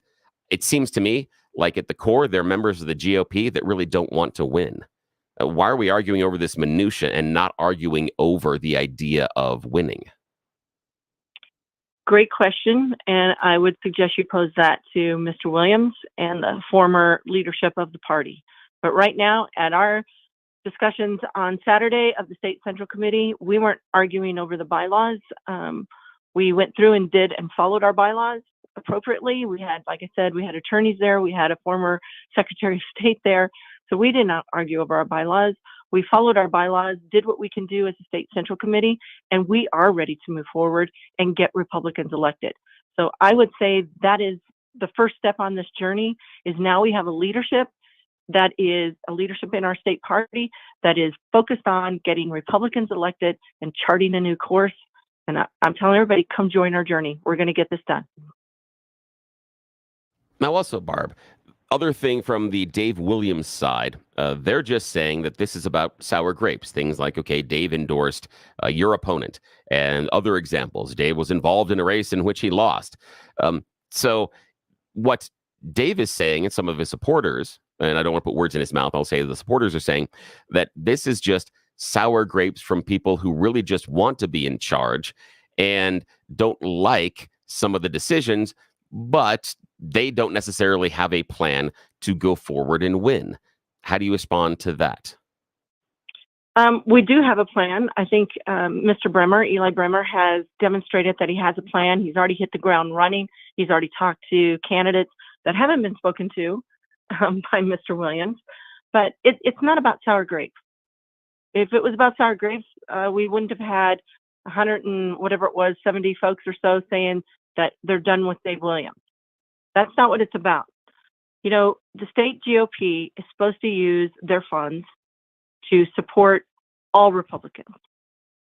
Instead, state GOP funds were used to support Dave Williams. You know, instead of defeating Democrats, he used state GOP funds to further his own candidacy. He started attacking Republicans on day one. On day one, our state party chair of the Republican Party started attacking Republicans, elected Republicans on day one, and didn't stop. And recently, as we all know, a month or so ago, he delivered his latest message of hate. This state party has been one that has been fueled by hateful narrative all the way through. That's what we're fighting against. That's what damaged our party in the first place. We're trying to recover from that damage. Mr. Bremer has a great team behind him. He's got Britta Horn, who is our vice chair. He's got a former Mesa County chair, who is the secretary. He's got a former state party treasurer who's going to step up and help out. He's got a former Jeffco County chair who's going to help out with raising funds. Mr. Bremer has demonstrated through his own efforts that he can raise money, that he has a good relationship with the NRCC, the National Republican Committee. He has a good relationship with the Republican National Committee. He's already demonstrated, he's already had conversations with them. He hit the ground running the minute he got elected. Senator Barbara Kirkmeyer, her website's kirkmeyerforcolorado.com, kirkmeyerforcolorado.com if you want to learn more about her. All right, real brief pivot. We've got one last question for you. You're heading into a special session coming up. Are you optimistic you're going to get some property tax relief for the people of Colorado? I am optimistic we will get further property tax relief for Coloradoans. That's always been my goal. I mean, homeowners, small businesses, all of us, seniors, everyone, we've all been suffering from this huge increase in property taxes that has occurred over the last couple of years, the huge spike. I mean, for example, in my own case, and I think I'm fairly similar to most people in this state, my mortgage payment has gone up by $800 a month, over $800 a month in the last 2 years. That's about $10,000 a year that I am now paying either in increased insurance rates or increased property taxes. Don't believe I get that kind of increase in services, but that's what's happening. So we've put together a very good deal. We've negotiated it with the proponents of 108 and 50, who we asked to come back to the table. I asked Michael Field, would you come back to the table and try and work with us to negotiate further property tax relief that works for everybody, including our local governments and our state government, but quite frankly, delivers on more property taxes for our citizens. Because if 108 passes, and I would probably go support 108, I just want everyone to be clear, but if 108 were to pass, what happens is Senate Bill 233, which I passed in the regular session, goes away. And that means that our citizens would not receive property tax relief next year. We would not receive property tax relief next year. In fact, our property taxes would go up. 108 would ensure that we get property tax relief in the following year. So I don't think our citizens want, our homeowners, our property taxpayers don't want their taxes to go up next year again. I think they want property tax relief, and I think we should be delivering it to them. So I am optimistic. I hope that Democrats and Republicans understand what's at stake here. If we don't get this measure passed and those ballot initiatives don't come off, I feel confident that 108 will pass. Heck, even 50, I think, will probably pass. But if 108 passes, we get no property tax relief next year. It goes up, our property taxes go up, and you won't see this property tax relief until 2026. Let's get it done for people now. State Senator Barb Kirkmeyer joining the Jeff and Bill show, covering a lot of items from the upcoming special session to what happened over the weekend. Senator, thanks so much for being on the program. Yeah, thank you. Thank you both. I appreciate it. And thanks for having me on. And everyone have a great day, and go talk to your legislators. Tell them they need to pass additional property tax relief for you. Great. Appreciate the message. Kirkmeyer for Colorado.com is her website.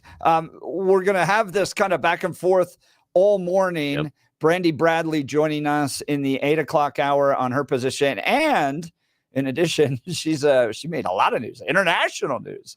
In fact, dealing with a teacher of hers that said that Leonardo da Vinci was gender fluid.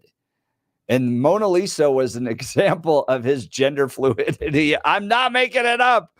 And that teacher picked the wrong kid to send that message to, because you don't get more of a mama bear down at the state capitol fighting against that type of lunacy than Brandy Bradley. So Brandy will be joining us in the 8 o'clock hour. Look, pain from arthritis is just awful. Bone on bone, constant pain. It robs you of so much of the stuff you love to do, but there are effective ways to deal with that pain. And I'm not talking about drugs or surgery. Listen, there's an exciting new cellular therapy that can get you lasting relief, and the place to go, QC Kinetics. QC Kinetics uses cutting-edge treatments that accelerate your own body's healing properties, revitalizing your joints so you can move again. If you're living with chronic pain from arthritis or injury, you need to know that steroids and surgery and pain pills are no longer your only option. Learn how QC Kinetics uses advanced regenerative medicine to treat the pain, enhance your joints, restore your mobility, and give you lasting long-term relief. No downtime.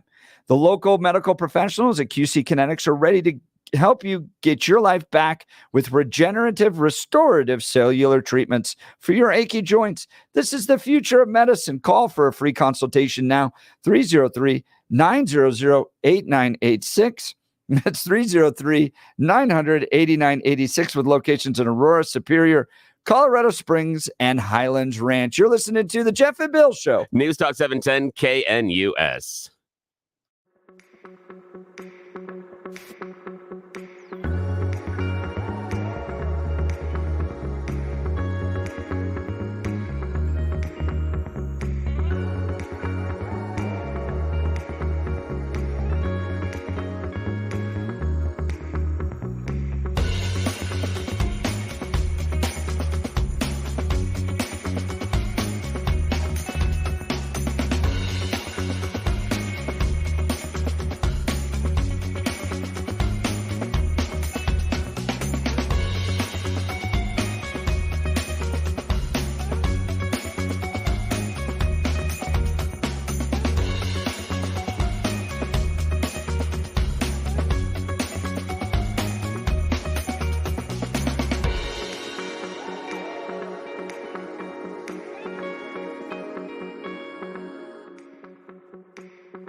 It also is the anniversary of a certain band performing at Red Rocks for the very first time. The Beatles? Yes. Really? Yes. The Beatles performed at Red Rocks, yes, back in, 64 on this day. And it was the only show in the entire tour that wasn't sold out because it was so poorly promoted. They didn't do a lot of, getting out and telling people they were going to be there. And so, yeah, it was really You could have gone and seen the Beatles at a non-sold out show at Red Rocks. Yes, at Red Rocks. In fact, I might have, let's see if there's some sound here. Maybe not. No, it doesn't want to play the sound today. But yeah, there's some, the Red Rocks actually has some archival footage of them there on stage. Nice. Yeah, which is really kind of cool. So my pops always tells me about the time when Elvis came. He bought like Cadillacs for a whole bunch of cops out here in Denver. Yes, he did because he appreciated them so much. Yeah. I've talked to a couple of people that knew that they just kind of showed up and he would buy the cars for him. And what'd you do? And yeah, Elvis was great. It was fantastic. In fact, if you ever get a chance to do a tour at Red Rocks, you want to get to the passageway that is where the soundboard is, that goes down towards backstage. It's a tiny, tiny passage. You can't really stand up the entire way. But what you have is the majority of the people that performed there have signed the wall. So you can go through the wall. I've seen that. Yeah, and you can go through and see it. It's the only time I ever played Red Rocks was for the Mitt Romney, Paul Ryan campaign. Yeah. Well, the only time. Man. I've been on stage at Red Rocks a couple of times. One of them turned out to be a curfew violation. So that was when I was much younger. You kids go home. Yes, you kids go home. That was a ticket that we got. Yeah. So, but a number of times. That is funny. It is awesome. All right, Brandy Bradley's up next because her kid's teacher tried to tell him that Leonardo da Vinci was gender fluid, and Brandy was not ready or willing to put up with that. So we'll get to her next. You're listening to the Jeff and Bill Show. News Talk 710 KNUS. Tomorrow we are at Doug's Diner in Parker. Come have breakfast with us.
8 a.m. in the Mile High City on this Monday, August 26th. Good morning, Denver, Colorado. You've tuned into the Jeff and Bill Show on 710 KNUS. I'm your co-host, Jeff Hunt, along with Billy Thorpe, bringing you the freshest insights, hottest takes from the right, left, and center. It's a beautiful day in the greatest country in history.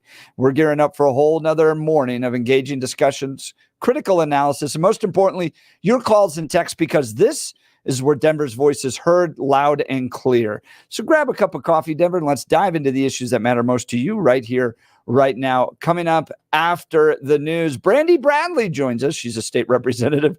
New York Post headline, Colorado State Representative Brandy Bradley clashes with son's teacher who suggests that to class that Leonardo da Vinci was gender fluid. I hate this revisionism history stuff. That wasn't even a concept that was furthest from their mind back when Leonardo da Vinci was alive. But yeah, we're going to attribute that to him now. She confronted her son's high school teacher for allegedly teaching her son that the Mona Lisa was a self-portrait created by gender fluid Leonardo da Vinci. I wanted to see what the teacher's response was when Brandy Bradley was unleashed on this guy. It's going to be a great conversation. You're not going to want to miss it. Let's go to the news with Blake Olson. Good morning, Blake. Hey, good morning, Jeff and Billy. 66 and cloudy, expecting a high of 88 today. The 710 5-day forecast coming up. Our top story. That is ridiculous to say that a group of Republicans who cleans out the House, who says we're going to run a clean financial ship and do something shocking and support our candidates, is in some way, shape, or form creating disunity. Eli Bremer, the new chairman of the Republican Party, or is he? On with Jeff and Bill last hour. Dave Williams has been removed from his position as chairman following a vote by party officials. He's been the focus of controversy and criticism ever since he sent out an email earlier this year that called on people burning pride flags.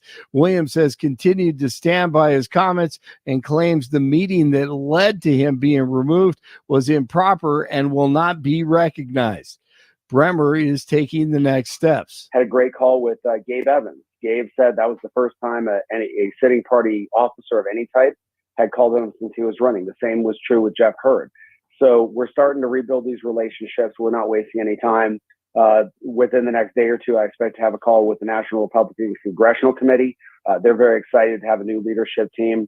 We're going to be working on standing up operations here and trying to get these congressional races back on track. Colorado State Senator Barb Kirkmeyer on with the award winners last hour. So yes, I'm up for re-election this year. And in my primary, where I went through the assembly, I was top line by a lot. And Dave Williams and the state GOP endorsed my opponent, who ended up losing by, I got 72%. So she ended up losing 72 to 28. They never asked anybody in leadership in my Senate district, never asked anybody there, didn't ask my party chair in Weld County who they should endorse. They just went out and endorsed my opponent. The Pentagon ordered 2 U.S. Navy carrier strike groups to remain on standby in the Middle East after Islamo-Nazis Hezbollah struck Israel over the weekend. The IDF handled most of the fire. RFK Jr. has suspended his campaign, and he endorsed former President Donald J. Trump on Friday, of course. One passion of RFK Jr. is our health and the processed garbage that we're eating. A lot of it that isn't actually our fault. I want to make America healthy again, and so does President Trump. So those are objectives. The Wall Street Journal may be worried about shareholder value for pharmaceutical companies, and I think, I talked specifically to President Trump about that issue, and he said that he wanted to leave as his legacy healthy children, and that he was unconcerned about the other implications. A homicide investigation is ongoing after a man was found dead in Clear Creek County over the weekend. 57-year-old Doberman breeder Paul Peavy was reported missing last Wednesday, and his body was discovered on his property on Saturday. Investigators say many Doberman puppies are missing from the property, and the investigation is in its early stages. No suspects have been named. Dr. Anthony Fauci is expected to make a full recovery after being hospitalized for the West Nile virus. He's 83, and he's out of the hospital and at home recuperating. Broncos over the Cardinals in the final preseason game of the year, 38-12. The final, Yankees beat the Rockies 10-3. Keegan Bradley, he wins the BMW championship at Castle Pines by 1 stroke. 65 in North Glen, 63 in Greenwood Village, 66 in Denver. Jeff and Bill at Doug's Diner in Parker tomorrow. Huge pancakes. We have crepes, hot cakes, the Belgian waffle. Yes, Lindsay from Doug's tomorrow in Parker. The boys continue right now. It's Monday. Blake Olson, News Talk 710 KNUS.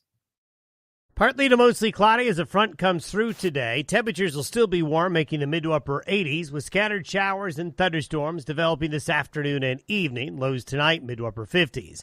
Dry air comes in, so there's very little happening Tuesday through Friday. Tuesday through Friday will be warm, dry, with nights getting a little cooler. Weather sponsored by branchplanning.com. Secure your future retirement with a reliable income stream. Annuities can provide guaranteed payments, giving you peace of mind. Get your complimentary review at branchplanning.com or call 303-219-0088.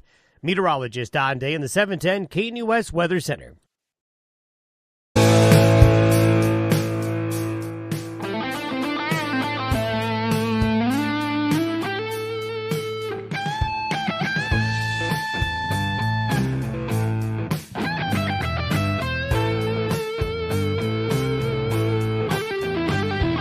All right, a teacher in Los County made a big mistake.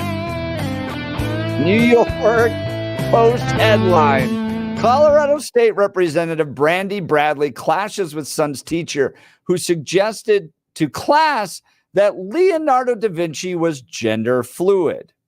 Colorado State Representative Brandy Bradley confronted her son's high school teacher for allegedly teaching her child that the Mona Lisa was a self-portrait created by the gender-fluid Leonardo da Vinci. My 15-year-old's history teacher told her students that Leonardo da Vinci was gender-fluid and that Mona Lisa was a depiction of his feminine side. What? And tonight is back-to-school night, and she has no idea what kind of mama bear is coming for her. Joining us on the Jeff and Bill Show is Representative Brandy Bradley. So, Representative, give us a sense of how this all started. Your child comes home and says this is what they were taught at school? Yes. Good morning. My son came home and said, we talked about gender fluid, and I wanted to tell you that before back to school night. And I said, excuse me? And I said, in what context? He said, we were watching a video, and after the video was over, she said that there were theories that Da Vinci was gender fluid, and then she went on to say that the facial analysis shows in many circles that the Mona Lisa was a depiction of Da Vinci's feminine side, and went on and on about it. And I thought to myself, what is this teacher? I said, is she a new teacher? Is this teacher been teaching for a while? And my son says, no, this is a teacher that's been teaching for a while. And so I texted a friend of mine that works for the school and said, no, this teacher has been teaching for a long time in our district and is a pretty woke teacher. But my son had already told me that she has 4 different LGBTQ flags in her classroom, very big flags, I might add. Wow. So it's very clear where they stand. Now, I went to go look because maybe there's some groundbreaking revelations about Leonardo da Vinci. And Wikipedia has an entire thing on his sexuality. But look, this is bottom line. This is what it said. He left no letters, poetry, or diary that indicate any romantic interest. He never married. And it cannot be stated with certainty that he had a sexually intimate relationship with any person, male or female, at all. Little is revealed about Leonardo's sexuality, although he left hundreds of pages of writing, very little of it is personal in nature. So what this comes across to me, Brandy, is that they are taking modern issues, modern perspectives, and then forcing it upon people that lived hundreds of years ago that would have never even considered this type of stuff, and then somehow claim that they fell in line with the LGBTQ agenda when you have literally nothing that would indicate that. Correct. We have the new social studies standards that the Department of Education has put into place, and we have a head of LGBTQ that wants to talk about their influences on society. And this has nothing to do with it. I've been bashed for saying I'm against gay men and things like that. It has nothing to do with it. This is gender fluid. And if that's the case, then they're trying to erase gay society, right? I mean, if Da Vinci was gay, then he wasn't gender fluid. Those are two totally separate things. So what was the conversation with your son's teacher like? Did you confront her about this? I imagine you're the type of person that would. I definitely confronted her. I voice recorded because I wanted it on the record. I wanted her to tell me exactly. She was very nervous. I don't think she's ever been confronted before. And, people said I ambushed her. I did not. I waited for all the parents to leave. And I didn't want to send an email because I didn't want her to be able to come up with a plan. I wanted to know verbatim what her plan was to tell me. And she said that she was given a Douglas County approved video for the kids to watch, which I watched. It said one time that there was a theory that Da Vinci was gay. There was no mention of gender fluid. There was no mention that the Mona Lisa was a depiction of his feminine side. This teacher just went out on her own from some continuing education course that she took to lie to kids because she knows kids don't have the wherewithal to know that that was true or false. You cannot lie to children. I mean, you're a trusted adult, and I am frankly sick of it, to tell you the truth. You don't have to answer this question, but it would give us a little bit of context. How old is your son? So we have a sense. Are they teaching this in high school, middle school, elementary school? He's 15 years old, and this is world history. This is not an art class. This is world history.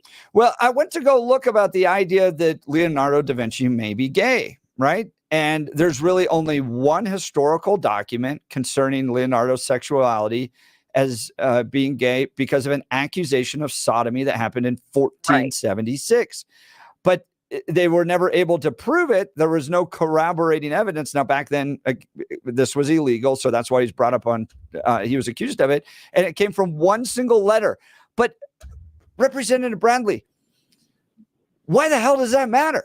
We're dealing with 15-year-old kids. Sorry, I'm getting worked up about this, but we're dealing with 15-year-old kids in a world history class. You have one tiny, non-corroborated accusation that took place in 1476.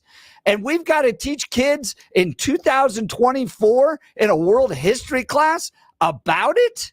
Seriously, we don't talk about the sexuality of Margaret Thatcher. Why are we talking about the sexuality of Leonardo da Vinci based upon one single accusation, hundreds of years later? Who cares? And why does a kid need to learn about this? Well, they don't. It's the woke agenda that are trying to propagate kids down false narratives, and I'm not going to stand for it. And you know what? Come after me, but you're not going to shut me up. I mean, I don't know if people don't understand that they're not going to shut me up. They're not going to shut me up. So what's next? I mean, there's different routes for you. I imagine this is a public school. So is the teacher backing down? Did the teacher apologize? Are you going to have to take this to the dean or the principal?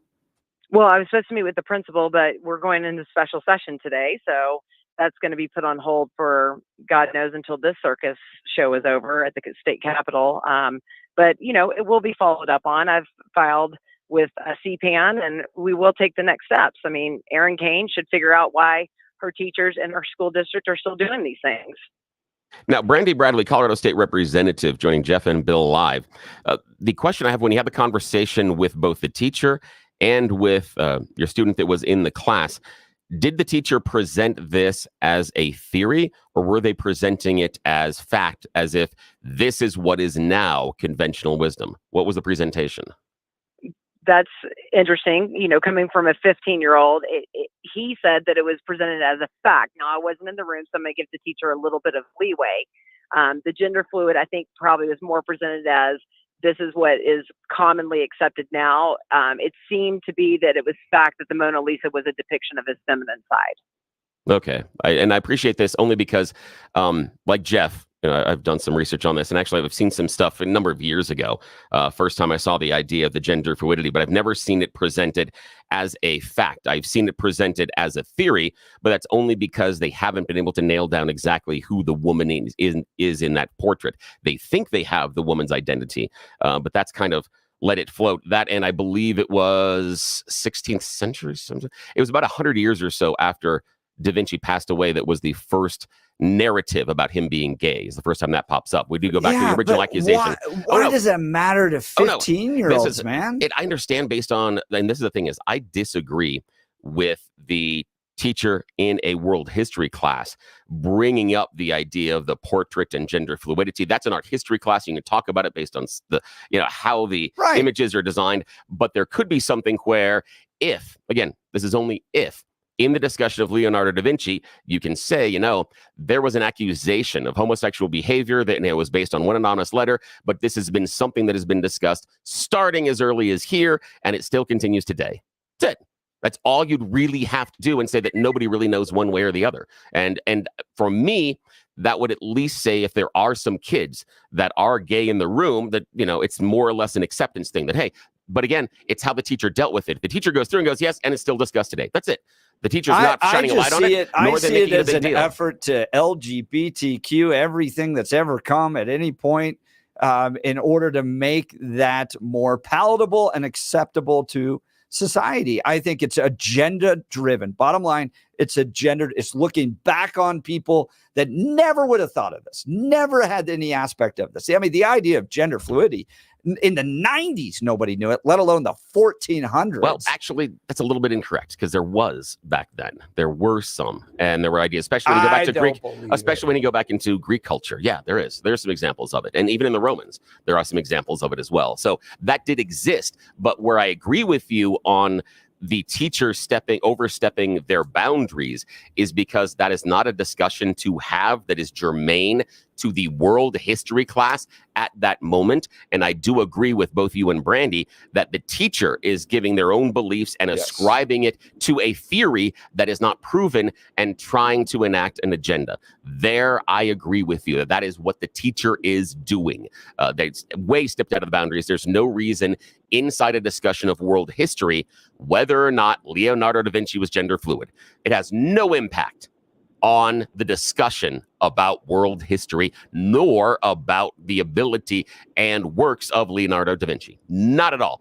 That's in a different classroom. You can get into a humanities classroom. You can get that into an art history classroom. We can have that as a discussion, but I also disagree, as Brandy has outlined, and I'd be very curious about the teacher and the principal as well, if it was presented as factual information. Mm-hmm. Then you got an issue because now you're teaching stuff that is not accepted factual information by the large majority of historians. That I've got an issue with. That would be like our world history teacher coming in and saying, there's some disagreement about whether or not the Holocaust existed. No, there's not. Don't overstep your boundaries because that's not an accepted theory. Representative Bradley? Yes, sir. Your thoughts on that? I mean, I agree. I think that if you're in an art history class, maybe in college, you can extrapolate on the different theories about the Mona Lisa and Da Vinci's sexuality, but in a 15-year-old world history class where you're just trying to learn the basics and not trying to rewrite history. Yeah, agreed. Is this indicative of a larger agenda? You mentioned the new social studies standard. Do parents out there need to be aware of what's happening in their schools? Well, yeah, I think so. I mean, we have a high school in our district that says, let's talk about pronouns, laminated and copied on district paper. I mean, in our district policy is no compelled speech, which includes you cannot ask children their pronouns. I mean, this is a policy 1039 at our state capitol. The kids can go behind their parents' backs and change their names. I mean, we pay for their health insurance and their premiums. We need to know what's going on in our kids' lives. And this is a bigger agenda. And parents are not going to accept that.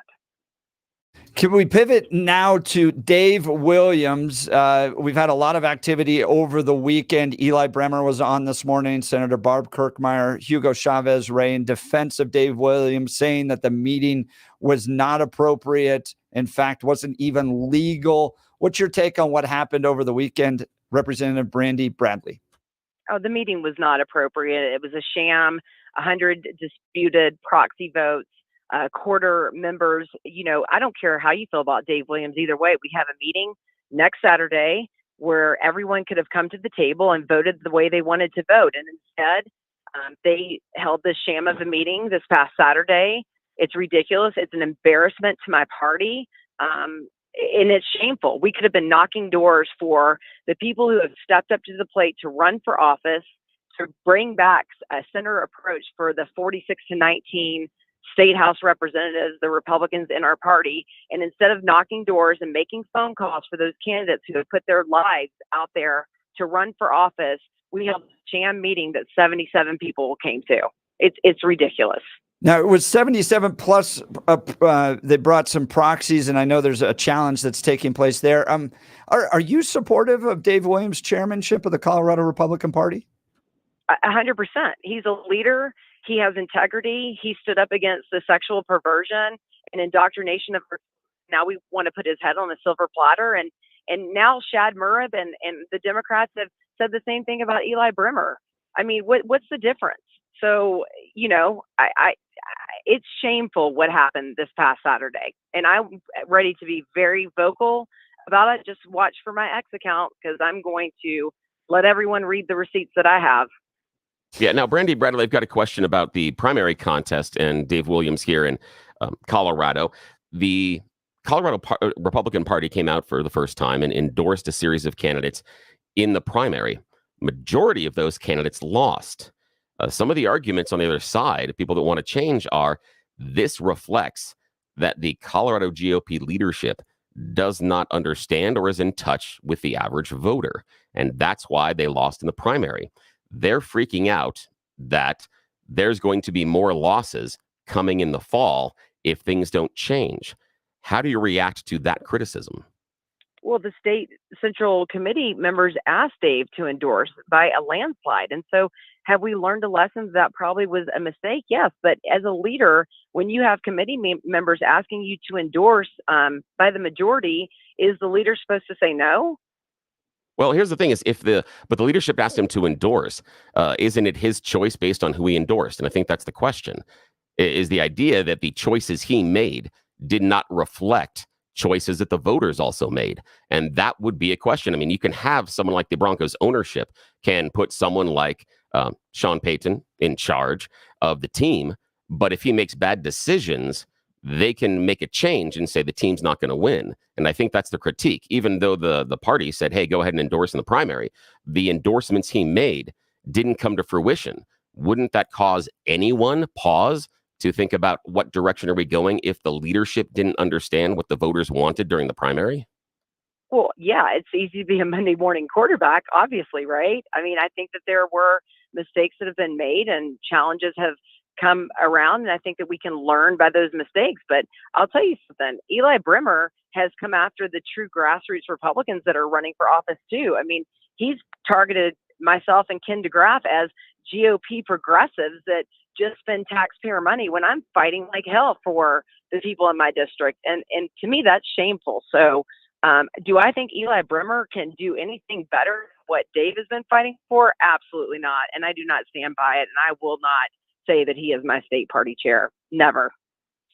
If we've asked this to Barb Kirkmeyer and Eli too, how do you bridge the gap? So let's say in this case, I think it's going to have to be legally figured out, right? Because there's essentially two people claiming to be chairman of the Colorado Republican Party.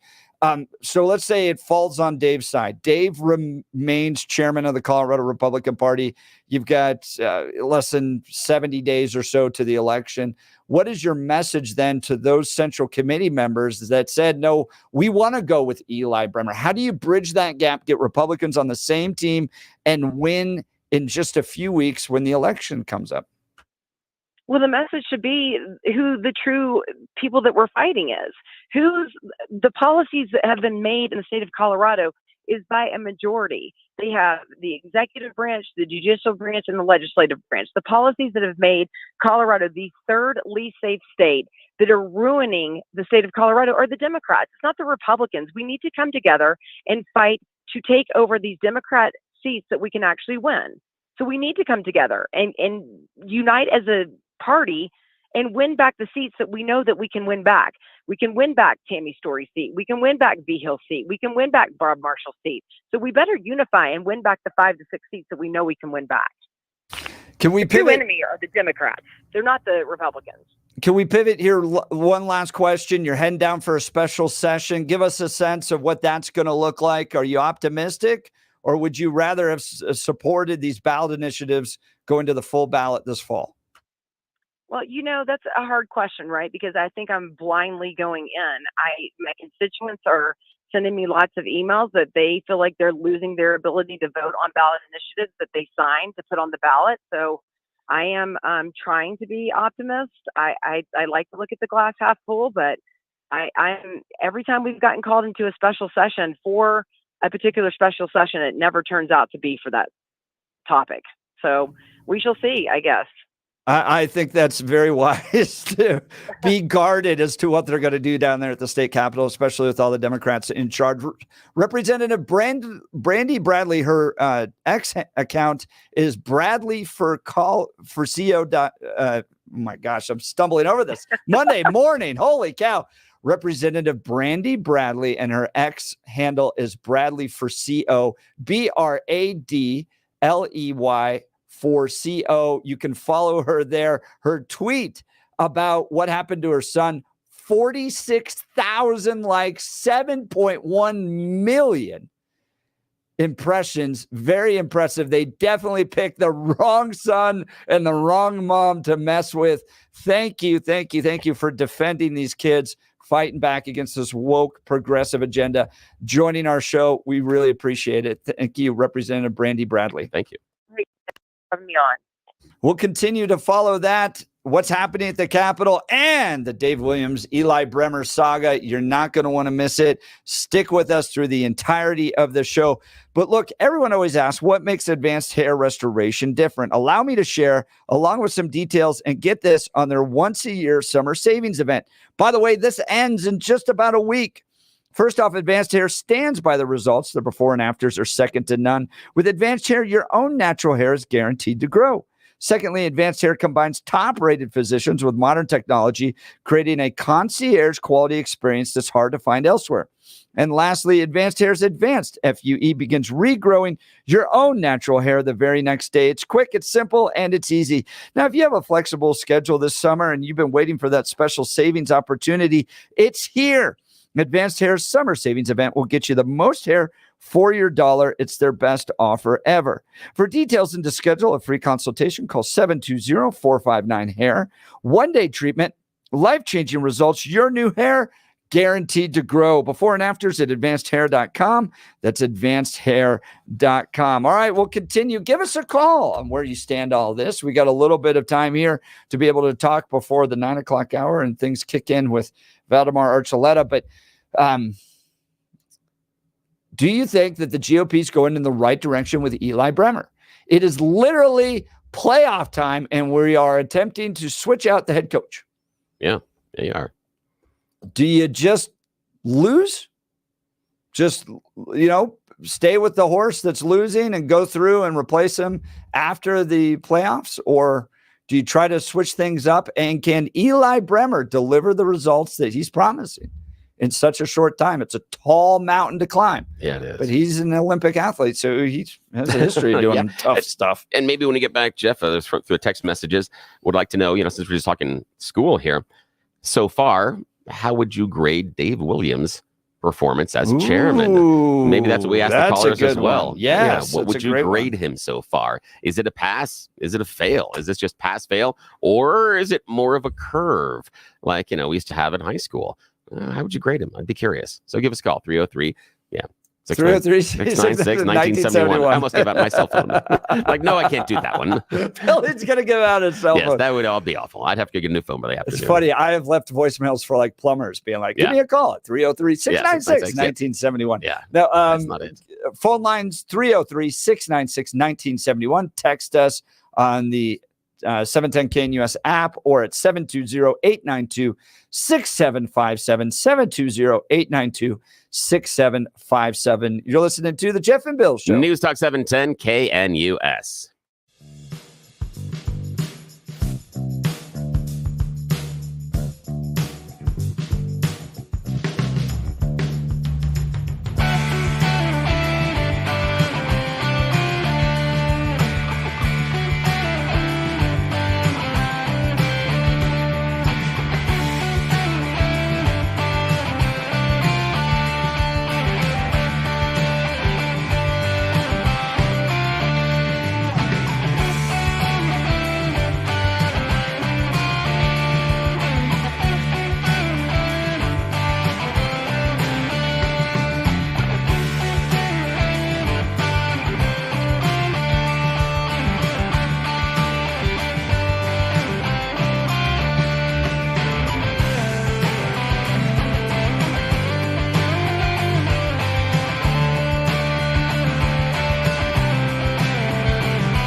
I guess that if she's strong in her convictions and her son's convictions, this really probably shouldn't necessarily even be an issue.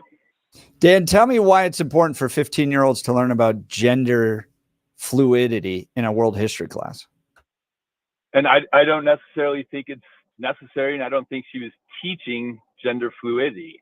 I think she was teaching about the Renaissance, and it sounds to me like this was mentioned in the video, and the student had a question about it, and she explained it. I don't know that she's teaching gender fluidity. Like I said, it's a theory. And if a kid asks a question about a theory, I'm sure you're going to probably answer what it means. So Alex Jones had a theory that the shooting that took place in Connecticut was a staged shooting at Sandy Hook. Sandy Hook shooting was a staged shooting, he said. Is that stuff that we should be teaching to kids because it's a theory? Certainly not. That's just like saying that it's a theory that the Holocaust didn't exist. That's right. That's right. So why would we teach some theories but then permit other theories? Where's the guidance on that? I don't think the teacher is teaching this as a theory. She's not teaching it as an agenda. I think it was brought up in the video. A kid had a question about it, and she talked about it. I don't think she went into depth. And no, Representative Brandy Bradley said that she has pride flags throughout the classroom. You don't think that this is part of an agenda? No. What's wrong with the pride flag in the classroom? Well, she has multiple pride flags in addition to the idea of teaching a theory about Leonardo da Vinci practicing and being gender fluid. In your mind, that doesn't add up to the idea that she's got an agenda going on? No, not at all. There's teachers all over this state that have pride flags in their classroom. Does that mean that they're teaching, or are they just accepting of those people? But in this case, she is teaching theories about gender fluidity. Well, and I think we're getting into semantics. I don't think the lesson is about gender fluidity. I think the lesson is about Renaissance art and the change in art, and the fact that this was brought up in a video and a kid asked a question about it. You answer the question and you move on. Yeah. Now I don't know. Now, Dan, the thing that I'm real curious about is the video, because my understanding of the video, and again, I'm kind of going off of like second and third hand information, is the video doesn't address the gender fluidity, but does address briefly the issue of homosexuality, that there's a mention of it, possibly. And then my impression of the conversation, again, I can be completely and totally wrong on this, and I'm happy to admit that. My impression of the conversation is that the teacher came in and added the gender fluidity, and then it might be its self-portrait afterwards, that was something else that was added on, that, hey, in addition to this part about Leonardo da Vinci that was in the video, there's also this. And like you, I have a question, a real serious question about whether or not this was brought forward as a theory or as a fact, because I think that's important in the conversation. Because if the teacher is saying, hey, this is a theory that is out there, I still think that inside of a world history class at this moment, probably don't have to go over that, but I'm not offended by it. But if the teacher comes out and says, this is a fact, this is now what everybody thinks, I would disagree with that fundamentally, because that is not what everybody thinks about the theory. I completely agree with you. Yeah, seems fair. In addition, I mean, while they were recording, I don't know if you've read the transcript, but the transcript says that either her husband, whoever was recording this, said for a fact that the woman, and I can't recall her name, actually sat for this portrait. Well, that's not a fact, and there's theory on several people who that could be. It could be a self-portrait. That is a fact as well. Or I'm sorry, that's a theory as well. Nobody knows exactly who the person was that said that, or that sat for the actual painting. There's speculation for sure, but nobody knows for a fact. But yet the person in the audio transcript says, I know for a fact that this person sat for this portrait. Well, that's not true either. Well, I don't think the debate is whether or not it's a self-portrait or not. The frustration coming from parents is that you have an agenda now being pushed through public schools. And it's not just this exact example. You have comprehensive sex education, which has been promoted, which is pretty much a promotion of everything except for traditional family beliefs. You have new social studies standards that are out there. You have teachers with pride flags out there. And now you're showing videos promoting the idea of gender fluidity. This is just an agenda. And my question to you, Dan, is it right for agendas, for political agendas, to piggyback through schools and to be pushed upon kids, or should they just be teaching facts? I think they should just be teaching facts. I agree with that. But I would also say, too, that if you read the transcript, she also asked, why are there not any Christian symbols in here? Where are the Right. 10 Commandments? Why not? How come there's not a picture of Jesus? As a state representative, that can't be in there. Why not? Why should it be? Because it's fact, The 10 Commandments are a fact. or historical fact in the creation, the formation of this nation. That's debatable. I would argue that most of our founding fathers were deists and they weren't actually necessarily following Christianity. They would argue that there is a higher power for sure. But I don't. So, I think but we can again, all why agree that why are the rainbow flags allowed and not the 10 Commandments? I don't think the 10 Commandments are religious. You don't think that the pride flag is religious? No, not at all. Do you think there are Christians that are in the LGBTQ community? Well, is it an act of faith to believe that someone can change their genders, that there's over 90 genders out there? You don't think that takes a leap of faith? So does Christianity takes a leap of faith. But you just told me that Christianity is based on. religion and that the LGBTQ is fact. I didn't say it was fact, but there are people that are gay and lesbian who are Christians. Does that go against Christianity? But my challenge to you is, why do you put Christianity in the category of religion and not the LGBTQ set of beliefs? I don't see them as seeing anything as a higher power. I think religious beliefs have to do with a higher power. I think, Dan, I would agree with you on that. The LGBT movement probably doesn't believe in a higher power. But we'll leave it there with that. Dan, we're just out of time. Dan's line will be open 303-696-1971. Adam, we'll get to you in just a second. Look, I want to talk to you about my friend Dan Kaplis and Dan Kaplis Law. Look, Dan suggests that you should choose a lawyer who shares your values, because who you choose to represent you in an injury case says a lot about you to everyone involved in the case. Dan Kaplis is the son of a police officer. He's also a former seminarian. Dan has dedicated the last 40 years of his life to helping people who are hurt in serious motor vehicle crashes. Dan is believed to be the only lawyer in Colorado history to win 5 straight multi-million-dollar verdicts in Colorado crash cases. Dan is also believed to have won the largest truck crash verdict in Colorado history. Dan Kaplis Law is the official law firm partner of the Denver Nuggets and the Colorado Avalanche. Dan Kaplis Law is a serious firm. For serious cases, Dan accepts righteous injury cases on a percentage fee basis so that he can represent good people from all walks of life without regard to ability to pay. If you need Dan's help, give him a call at 303-770-5551, 303-770-5551, or hit dankaplislaw.com. That's Dan, CAPLISlaw.com. Adam, you'll be up next. You're listening to the Jeff and Bill Show. News Talk 710 KNUS.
All right, we've got full phone lines here. Lots of more stuff to do.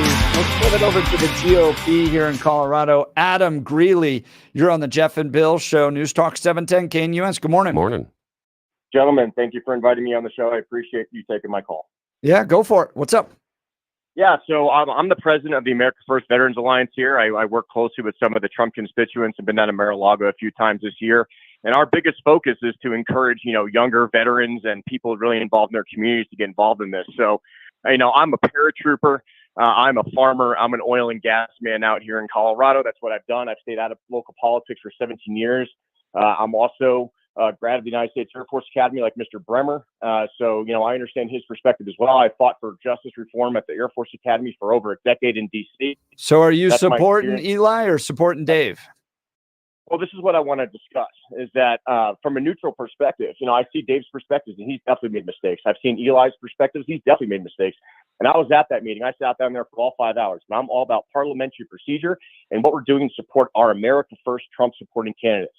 And what I don't understand from an ethics perspective is how they voted to say that only 3/5 of the members present could decide the future of over 600,000 Republicans in the state of Colorado. Is that ethical? Are we all being represented? I've sat on the back corner for a long time here in Weld County. I've been even blocked on Facebook groups by leaders in the Weld County GOP out here just from being constituent and trying to get involved in local politics.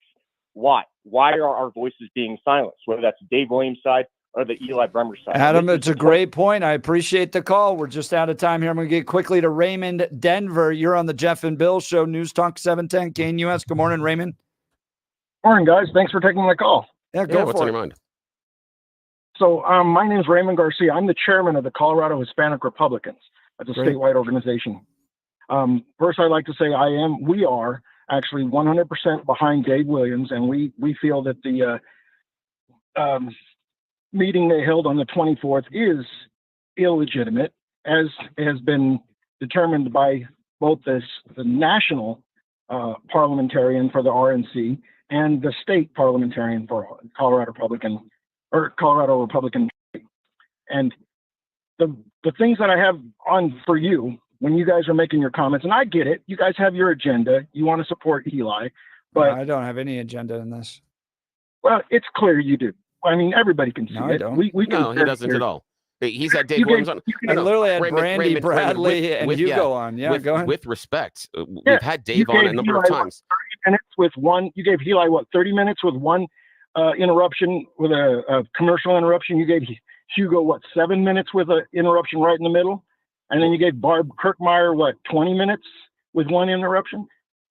So you don't have an agenda. No, But we don't. And we understand that Dave's busy today, but if you want to come on and spend 20 minutes as well, Yep.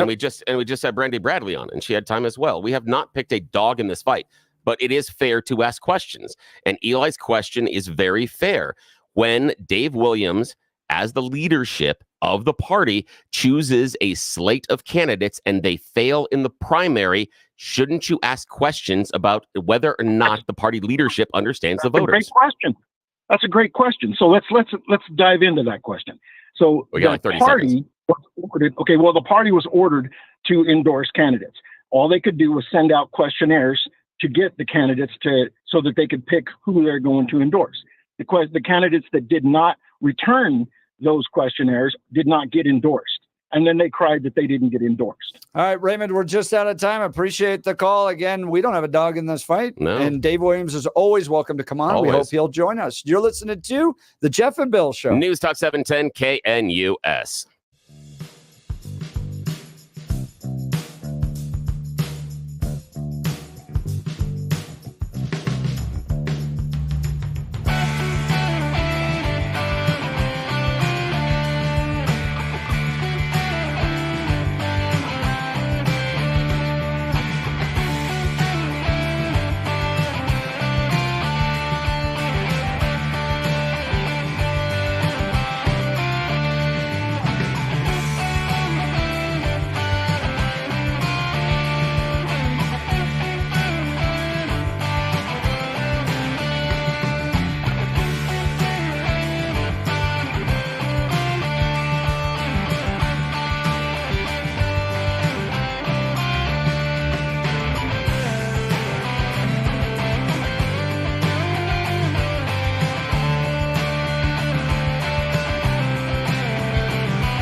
9 a.m. in the Mile High City. Good morning, Denver, Colorado, on this Monday, August 26th. You've tuned into the Jeff and Bill Show on 710 KNUS. I'm your co-host, Jeff Hunt, along with Bill Thorpe, bringing you the freshest insights and hottest takes from the right, left, and center. Congratulations, you won the lottery. Woke up in the greatest country in history. So let's get to work, diving into the issues that matter most to you right here, right now. Coming up here in just a second, Dave Jenkins, president of Conservatives for Responsible Stewardship, says that Congress should defend Biden's oil and gas leasing rules from attacks.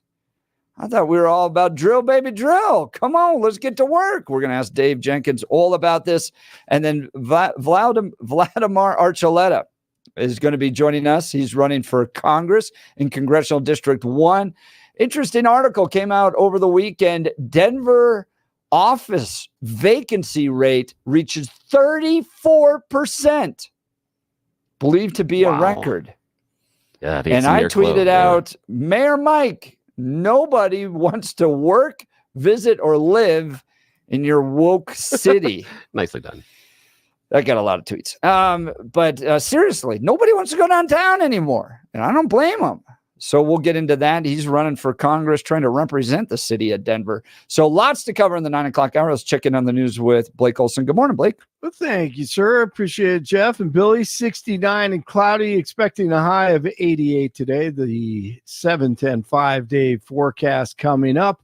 Our top story. That is ridiculous to say that a group of Republicans who cleans out the House, who says we're going to run a clean financial ship and do something shocking and support our candidates, is in some way, shape, or form creating disunity. Eli Bremer, the new chairman of the Republican Party, or is he? On with Jeff and Bill last hour.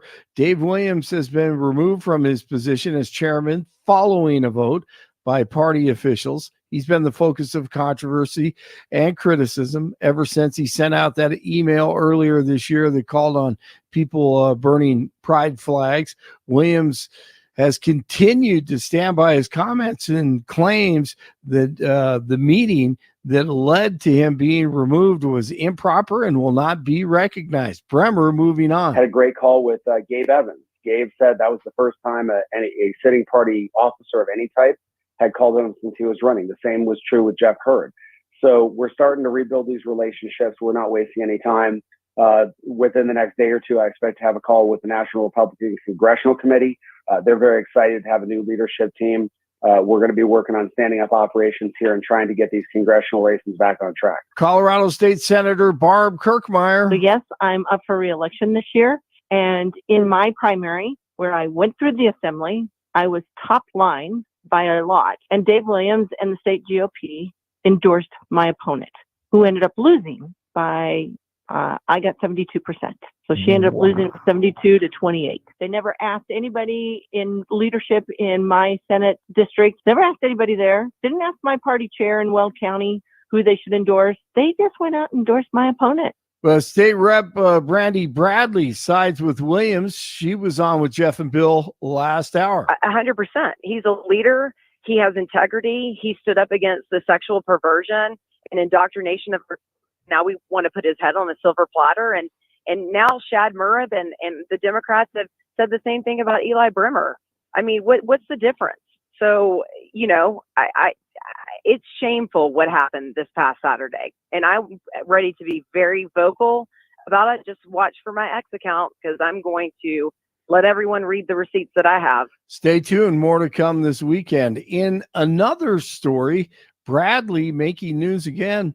A teacher told her son in a class that Leonardo da Vinci was gender fluid. She was given a Douglas County approved video for the kids to watch, which I watched. It said one time that there was a theory that Da Vinci was gay. There was no mention of gender fluid. There was no mention that the Mona Lisa was a depiction of his feminine side. This teacher just went out on her own from some continuing education course that she took to lie to kids, because she knows kids don't have the wherewithal to know that that was true or false. You cannot lie to children. I mean, you're a trusted adult, and I am frankly sick of it, to tell you the truth. Mona Lisa, men have named you So am I. Woke agenda pushers, quit jacking up great history. Not even relevant. Members of a House task force are in Butler, Pennsylvania today, touring the site of the assassination attempt of former President Trump. The July 13th shooting, of course, at Butler Farm killed Corey Comprator and injured Trump and two others. The bipartisan task force says it will be touring the grounds in an effort not only to understand what went wrong that day, but to ensure accountability and to prevent such an incident from happening again. They need to look into the Secret Service, and that is what they're doing. If you don't think the lame brain lefty media is all in for Kamala Khan, listen to the dork John Carl with the great Senator Tom Cotton. And President Trump is going to draw a sharp contrast with Kamala Harris, who has supported things like decriminalizing illegal immigration or giving taxpayer-funded health insurance to illegal aliens or taking away health insurance on the job for 170 million Americans, banning gas cars, confiscating firearms. These are all what do you mean taking away health insurance? What are you talking about? She said when she ran for president that she wants to eliminate private health insurance on the job for 170 million Americans, John. Yeah, I mean that is not her position now. She knows. How do you know that's not her position? How do you know that's not her position? I mean, she says she no longer supports Medicare for all. She has not said that. Maybe he just crushed him. The only good thing about Democrats endlessly bringing up Trump at the DNC is we get this jam. Donald Trump. Donald Trump. Donald Trump. Donald Trump. Donald Trump. Donald Trump. Donald Trump. Donald Trump. Donald Yes, I love it. Me, myself, and I, Billy and I love that song. Oh, yeah. Yes, De La Soul, right? Yes, De La Soul. This is fantastic. Broncos over the Cardinals in the final preseason game of the year, 38-12. Yankees beat the Rockies 10-3. Keegan Bradley wins the BMW championship at Castle Pines by one stroke. 65 in Centennial, 67 in Lakewood, 69 in Denver. Jeff and Billy continue. Donald Trump. Donald Trump. Woo! I love it. Have a great day. It's Monday. Donald Trump. Blake Olson, News Talk 710 KNUS. Donald Trump. Donald Trump. Partly to mostly cloudy as a front comes through today. Temperatures will still be warm, making the mid to upper 80s, with scattered showers and thunderstorms developing this afternoon and evening. Lows tonight, mid to upper 50s. Dry air comes in, so there's very little happening Tuesday through Friday. Tuesday through Friday will be warm, dry, with nights getting a little cooler. Weather sponsored by branchplanning.com. Secure your future retirement with a reliable income stream. Annuities can provide guaranteed payments, giving you peace of mind. Get your complimentary review at branchplanning.com or call 303-219-0088. Meteorologist Don Day in the 710 KNUS Weather Center.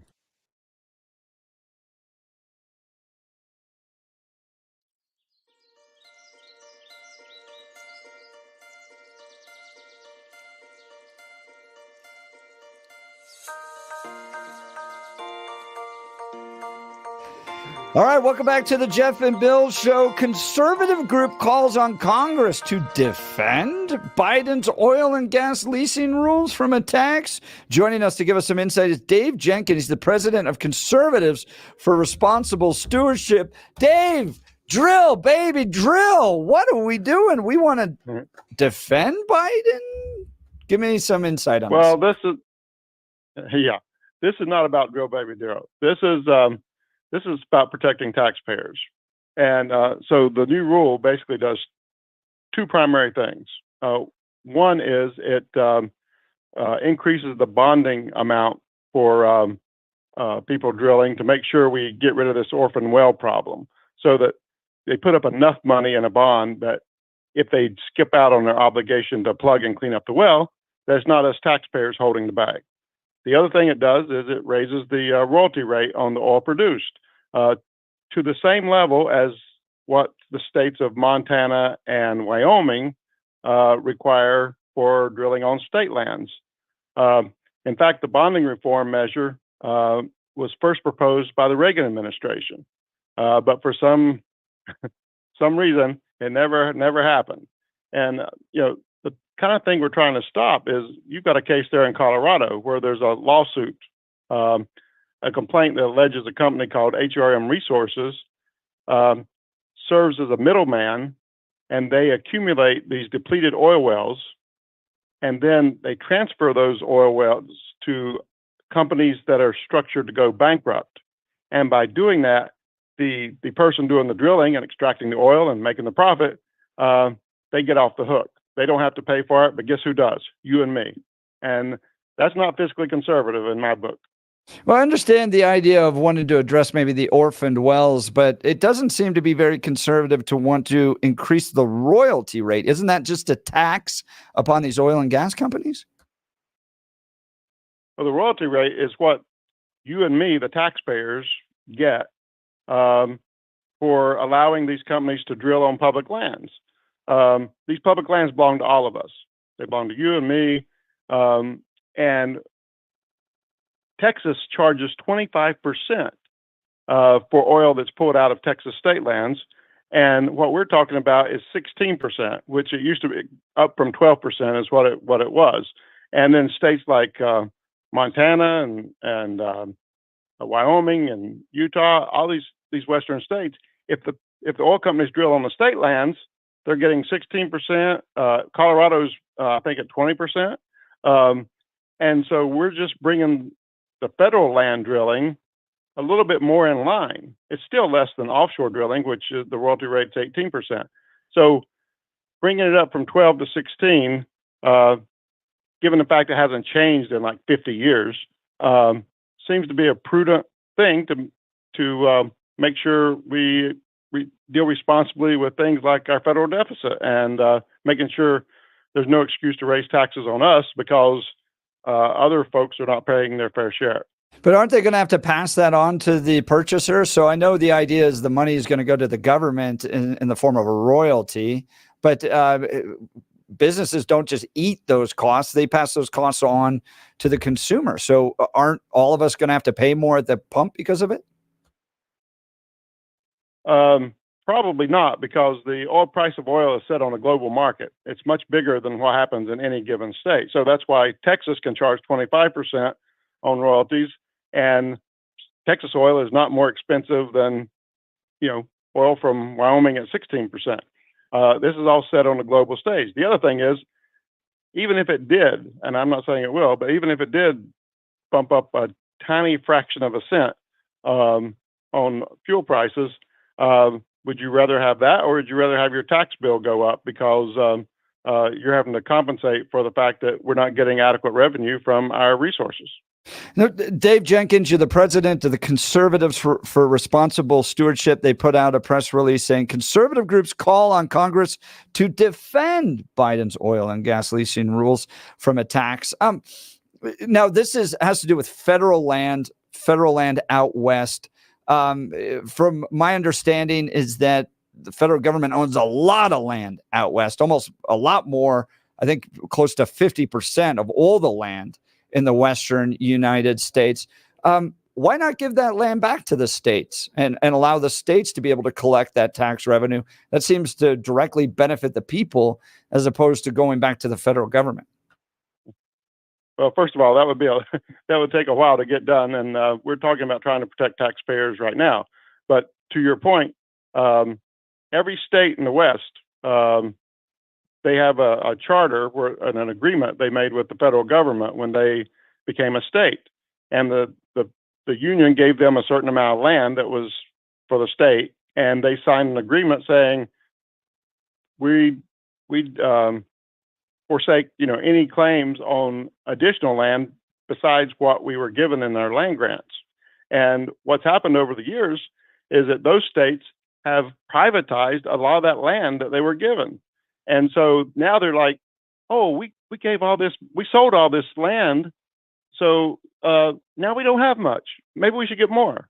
Well, you kind of have to live within your means. And but why would the Western United States have like 50% federal land when many of the other states don't? My understanding is the argument was this was supposed to transition, and Congress jumped in the 70s to try to maintain that land in federal hands.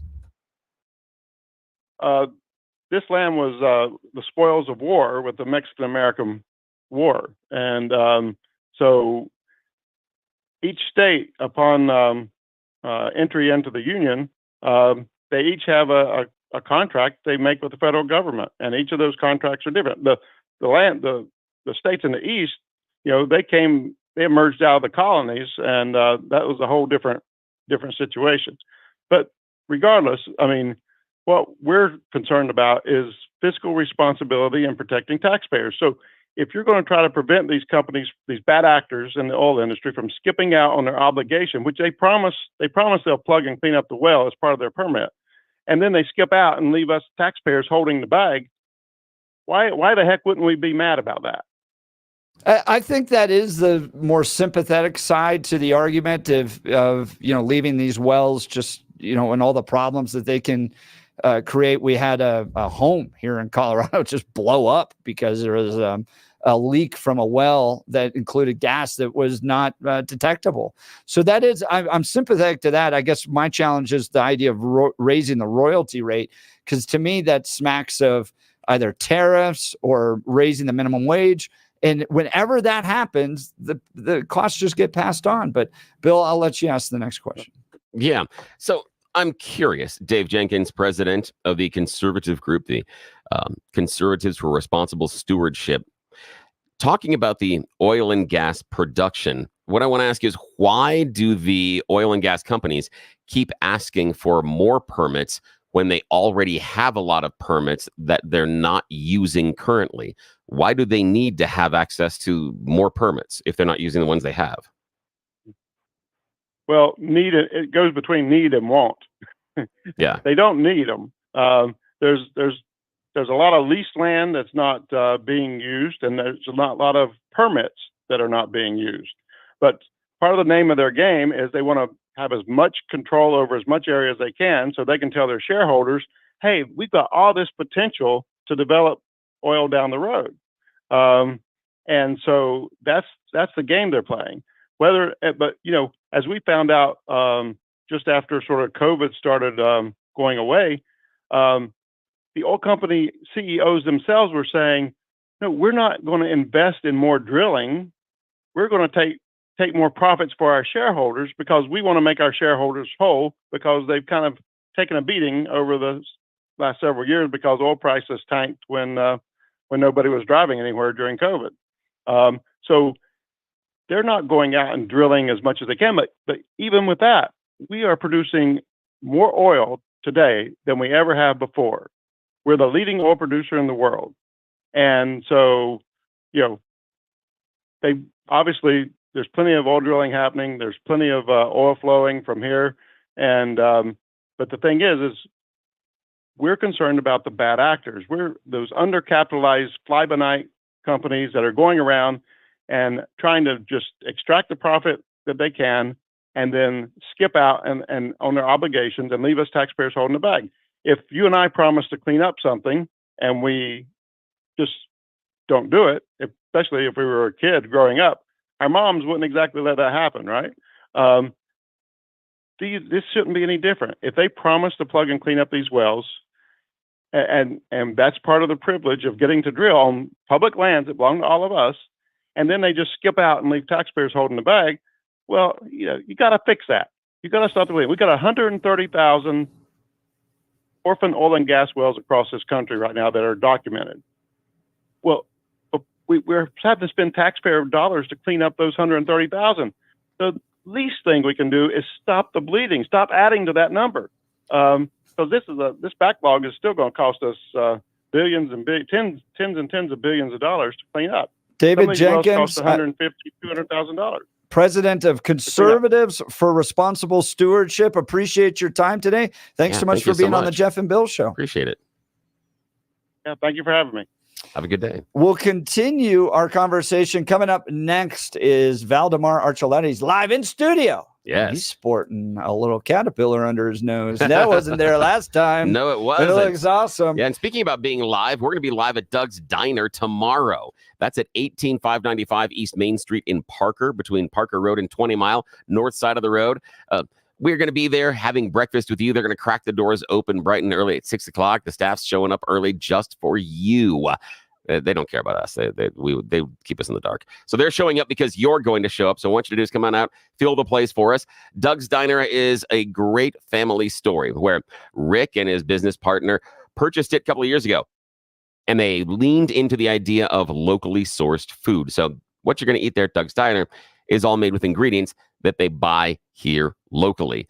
Earlier today, they shouted out some of the local businesses that they deal with, and they're farmers and ranchers that are right here in Colorado. So again, this is Colorado-grown food prepared by Colorado residents because they love Colorado. So come get your grub on. We're going to be there tomorrow morning, Doug's Diner. It's in Parker, between Parker and 20 Mile on the north side of the road on Main Street. We'll be there bright and early. Hope to see you there. All right, Valdemar Toledo's up next. You're listening to the Jeff and Bill Show. News Talk 710 KNUS.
Bill Show. All right, we're going to pivot here.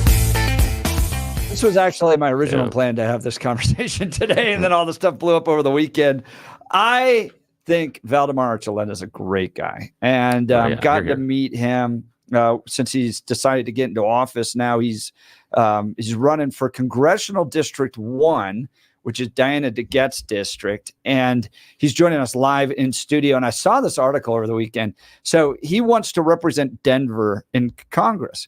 And I saw this article, Denver Post, downtown Denver's office vacancy rate nears 34%.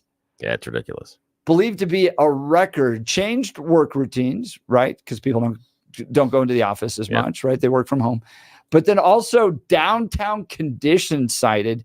And when you combine this with another opinion piece that popped up in the Denver Post, you see that it's a systemic problem. Here's Walter Eisenberg. Restaurateurs are leaving Colorado due to its hostile economic environment. He says well-intentioned legislation, that's always, progressives are always well-intentioned, but has created a hostile economic environment for small businesses. The owner of Sage Hospitality says, look, I was the chairman of the Western Conservative Summit for 8 years. We decided not to do it in Denver anymore because my audience wouldn't go downtown. Yeah. It was a real simple, economic calculation.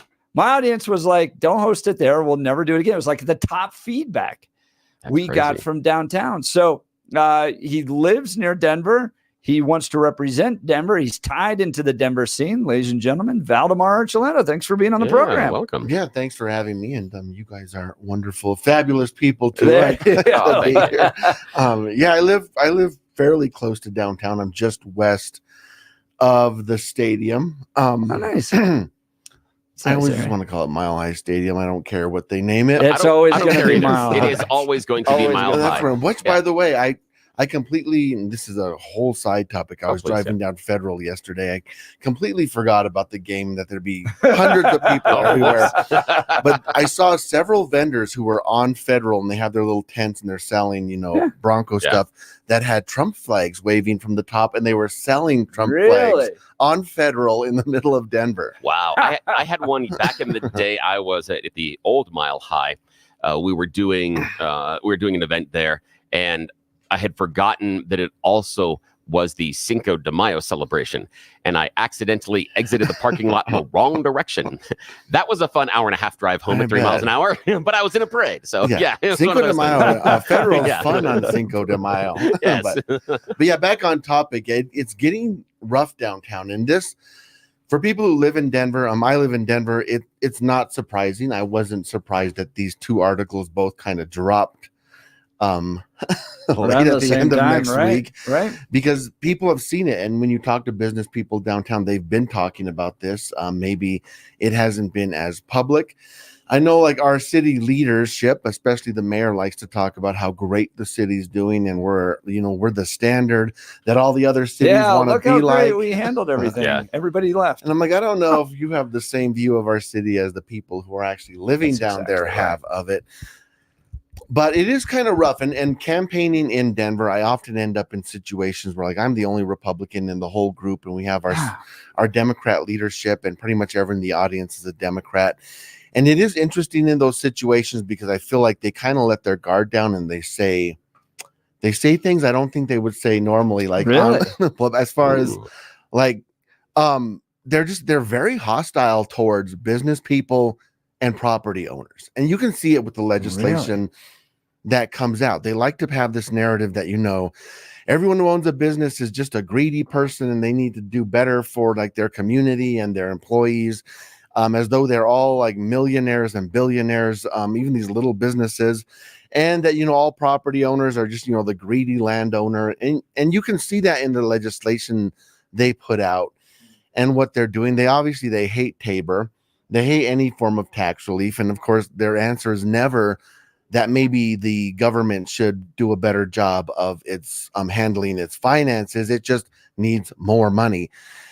And so they're going after businesses downtown in a way that, they're dealing with both state legislation and city city legislators. So you have things like, you know, the retail delivery fee. They now are going to institute a sidewalk fee that's going to affect both residential and What's commercial. a sidewalk fee? You're going to have to pay Yeah. $150 a year for the city to maintain your sidewalks. So As a business. So you have for a retail everyone. So you like the homeowners are going to have to pay that. Oh. And if you own a business too, you're going to have to also pay that for your business. You know, we just recently, I think it was in 23, they instituted the trash disposal fee. So we now pay to have our trash taken away. And all these things may be like a little bit like, oh, it's just $22 a month. That's not bad. But when you add all these things on top of each other and on top of each other with the regulation businesses are facing, in that article, the restaurateur put out, was it Walter? He mentioned some of these green energy policies being put out. One by the state was House Bill 211286, which says emissions in Colorado have to be dropped by 7% by 2026, which isn't that far away. And then the city has an Energized Denver policy that they want to reduce greenhouse emissions by 80% by 2040. And again, these sound good, but the thing is, a lot of the policies and things that have to be done to accomplish this are put on the businesses. They have to pay to have different studies done in the buildings they're in. They have to pay to change things.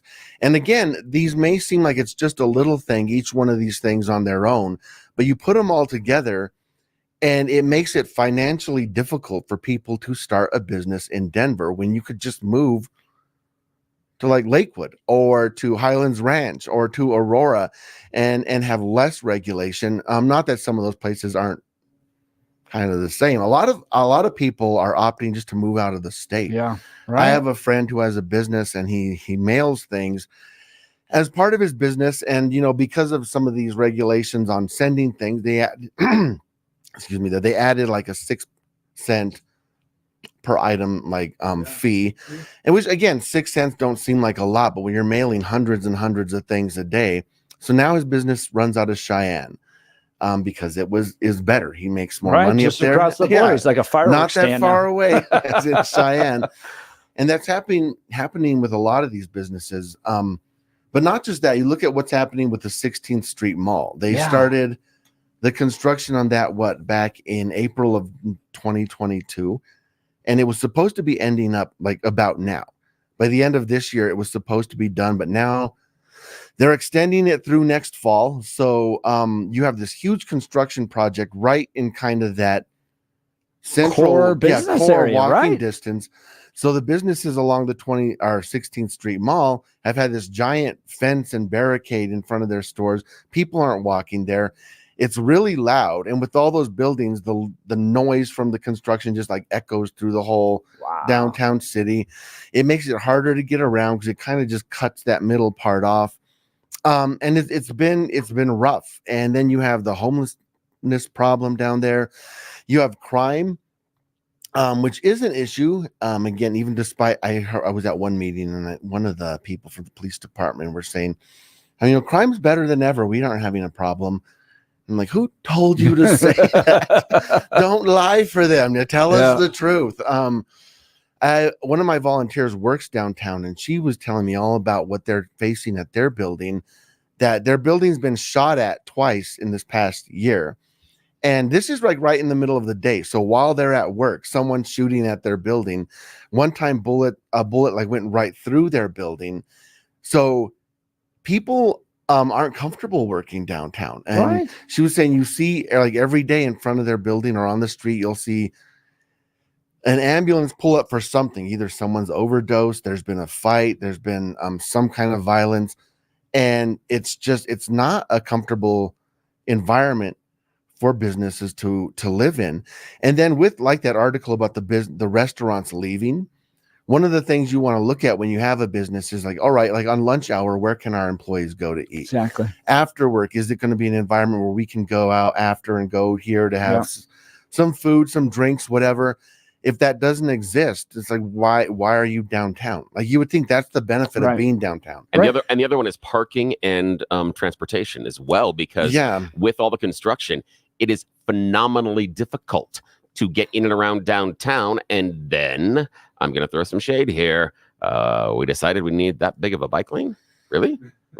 Yeah, if you go downtown, because we can't move cars, and we got a giant bike lane. How many bikes do they think are moving around? And not only do they have the bike lanes, but they put up those giant like cone things all throughout the street, so it makes the area for cars so much smaller. Yeah. Oh, well, that's all intentional. They've talked it about is. Yeah, that. it's They want Denver to look like a European city. Yeah, they want less cars, and so they're getting them. We're not going downtown. Yeah, Happy so now. they're actively making it more difficult for you to drive downtown. Yes. And a lot of employees who want, like, if you're an employer downtown, you want to attract your employees to want to work with you down there. Right.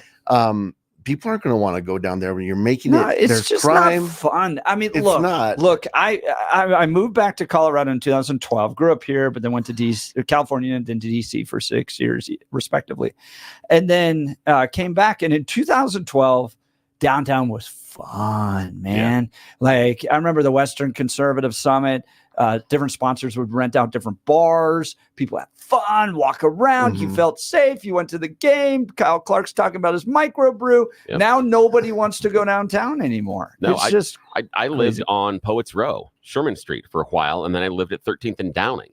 I was a downtown kid. That's where, when I was starting the radio career here in Denver, when I moved back, that's where I lived. And it was about going downtown. It was about heading across and we went to the Cherry Cricket. It was about getting downtown and wandering, going to Governor's Park, getting down, go to Charlie Brown's. Those are the places you'd go to. And it's now, all changed. Yeah, I remember as a want to. teenager playing hide and go seek downtown. Yes. I would not recommend kids Now your do parents that would be today. in charge of Don't- abuse for letting don't you go around. do that downtown. The number of hours that I spent at Wax Tracks in and around that community and that area as well. It's but you can't find parking. You can't get down there very easily. And then when you do, many times you're going to wander around. Either there's going to be trash around, or there's going to be construction, or you're going to have a number of people asking to help them out. And they're going to be mad at you if you don't give them money. Valdemar Archuleta joins us live in studio. When we return, I'm going to ask him about Dave Williams, Robert F. Kennedy, the coming together of the Republican Party and the national stage, and the Civil War tearing us apart locally. You're listening to the Jeff and Bill Show. News Talk 710 KNUS.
Billy, this is going to be us tomorrow morning, but not tipsy on alcohol, No. tipsy on great, delicious, scrumptious food. Yeah, everybody gets to come and eat with us at Doug's Diner tomorrow morning, 18595 East Main Street, 18595 East Main Street, Doug's Diner in Parker. It's basically between Parker Road and 20 Mile on the north side of the street. We've been talking to them. They are going to actually break out the spicy Reuben. Mark, the salesperson here, wasn't giving me the secret, so we had to talk to people at Doug's earlier today. Lindsay joined us on Friday as well to give me a secret about their spicy Reuben. We're looking at that one. She has got a burger that she talked about this morning where they put that's right peanut butter, jelly, and green chilies on it all together. That's some sort of crazy weirdness that I'm all into. So I don't know. So glad I'm off my diet. All right. Joining us live in studios, Valdemar Archuleta. He's a candidate for Congressional District 1 in Colorado. He's trying to unseat Diana DeGette, which is going to be very hard with all the great, wonderful things she's delivered for the people of Colorado. Oh, wait. She's one of those safe districts. And she just shows up, doesn't ever do anything. And then Valdemar comes along, really challenges her, maybe takes away that seat. Archuletaforcolorado.com is his website, archuletaforcolorado.com. All right, Val, I want to talk about the Robert F. Kennedy endorsement that took place on Friday afternoon. It seems like Donald Trump's tent's getting bigger. You know, he's kind of pulled in some old-timey Democrats, the Tulsi Gabbards of the world, the Robert F. Kennedys. Now, I think you still are the head of the Log Cabin Republicans. I which am is still the president. President, Log Cabin, that's the LGBTQ organization within the Republican Party. But Republican Party's always stood for traditional marriage. So you're willing to give on a few things because you're focused on some core central things. Now, do you think that Donald Trump's doing this? Is he building a bigger tent? He is, and he should. That is something I think Republicans need to do. Follow his example. Look what he's done. He's gone into the Bronx. He's gone into Detroit, into the inner cities, and talked to people, and he was well received. We need to do that. And I'm campaigning all over Denver, and I'm seeing that I'm being well received. When you actually talk to the people and you just talk about issues, policies, and solutions, they agree with us a lot. I was campaigning with our House District 5 candidate, and we had a table set up right in the middle of downtown Denver in a park, and people were coming and talking to us, and we had a bunch of great conversations with people. So I love what Donald Trump is doing and bringing these people in and building a coalition beyond just even Republicans.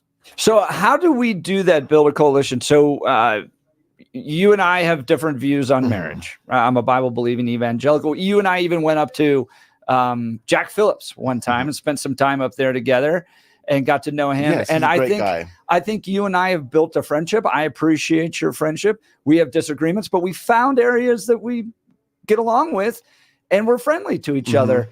Can you do that in politics, Val? You can. I mean, it's like friendship. If you're only going to hang out with people who agree with you on 100% of the times, you're just going to be by yourself all the time. You're going to be a lonely person. And when it comes to politics, it's about numbers. The way you win is by building numbers. And you have to be able to listen to other people and recognize you agree with each other on the core principles. And I really loved Robert Kennedy's speech Friday. Yeah, he was very open that he disagreed with a lot of things Donald Trump had done. He's like, I don't like a lot of the things he did in the last time he was president, but we agree on the core issues, and that's what's important. So he's going to go work with him. They're coming together, and we, especially here in Colorado, we don't have the luxury of being able to push people away. I don't care who you are. If you're going to vote, you're going to add a vote to our numbers. Come on over and join us. So we need to go out and reach out to different people who maybe we think wouldn't agree with us, but when you talk to them, you find out they do. So I appreciate that. Now that's an interesting one, and the circle that I can't square with RFK Jr. Jumping on board with Trump is on two sides. One, RFK Jr. a couple of months ago said that there's no way he would ever be dropping out or going to support either of the two major parties because they both suck and that bank account hit zero. Yeah, exactly. And the other one was just a couple of months ago, Donald Trump was calling RFK Jr. a Democrat plant and said no Republican should ever support him or vote for him or anything else. How did RFK Jr. go from a Democrat plant, spoiler in the race, to now being buddies? Things change. It's politics, you know. You look back in 2016 at the primary and all the name calling that was done throughout the primary, and then they, you know, it's over. They come together, you know, like with Ted Cruz and that, and they make, you know, you make peace and go forward for the greater good. And I'm sure they had a lot of conversations and a lot of discussions as to how they can work together and how this could be beneficial for both of them and what they want to do and what they want to accomplish for the country. And so those things happen in politics. It's not great, but no, Val, we've only got a few minutes left here. Let's talk the Civil War. Speaking of unity versus coming apart, Colorado GOP. Who's the chairman right now? I don't know. I'm not gonna lie. That's kind of where we all are right now. Oh, that is great. I think, I mean, from it sounds like it's Eli Bremer. Yeah. Who's your chairman? I heard. You know, here's the thing. Channel 31 called me to do an interview once, and I showed up, and they're like, "We're surprised when we called you. It was you who answered." I'm like, I am my PR person. I am my everything. So, I don't know. I don't know. It's right now, we in Colorado, we have a bunch of wonderful candidates. I think we have a great slate of candidates across the state.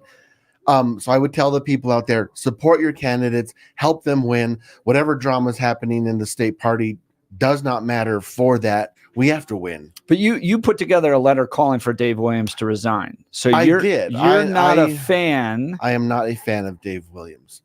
But if under the legal process he is the state chair, I will recognize that. You know, I haven't had the time to really look into what happened, what actually is the legal process, if any challenge coming back from Dave is legitimate. I don't know. I haven't looked into it, so I'm not going to pretend I do. And like Eli, I like Eli. I think Eli's a good guy. I don't know if he's the best person to actually unify the party. Who is?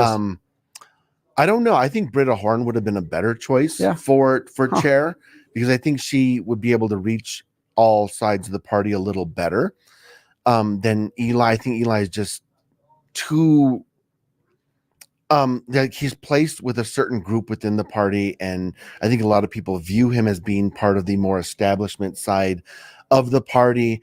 And it's going to be harder for him to connect with people on the other side. I hope we all can come together, though. I saw someone put out a post that was basically saying, you know what? The average Republican across the state has no idea what the party does, that they're even there, and they do not care. So ultimately, again, we got to get our candidates elected, just regardless of what's happening in the state party.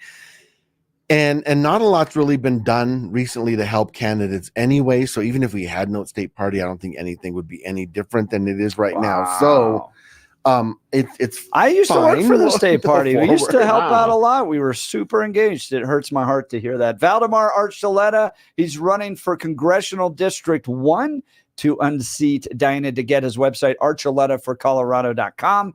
archuletaforcolorado.com. Friend of the show. Val, thanks so much for being on the program. Thank you for having me in. Sure, all right. Tomorrow morning, Doug's Diner. Billy and I are there live, 6 a.m. to 10 a.m. Not going to want to miss it. Great food, lots of fun. Hang out with us. It's going to be a really, really good so time. Much fun. We're going to have a blast tomorrow eating food with you and just goofing around. It's going to be great. You need that on a Tuesday morning. Do you ever? Yes. Come join with us All tomorrow. right. You're listening to the Jeff and Bill Show. News Talk 710 KNUS. We'll see you at Doug's tomorrow morning.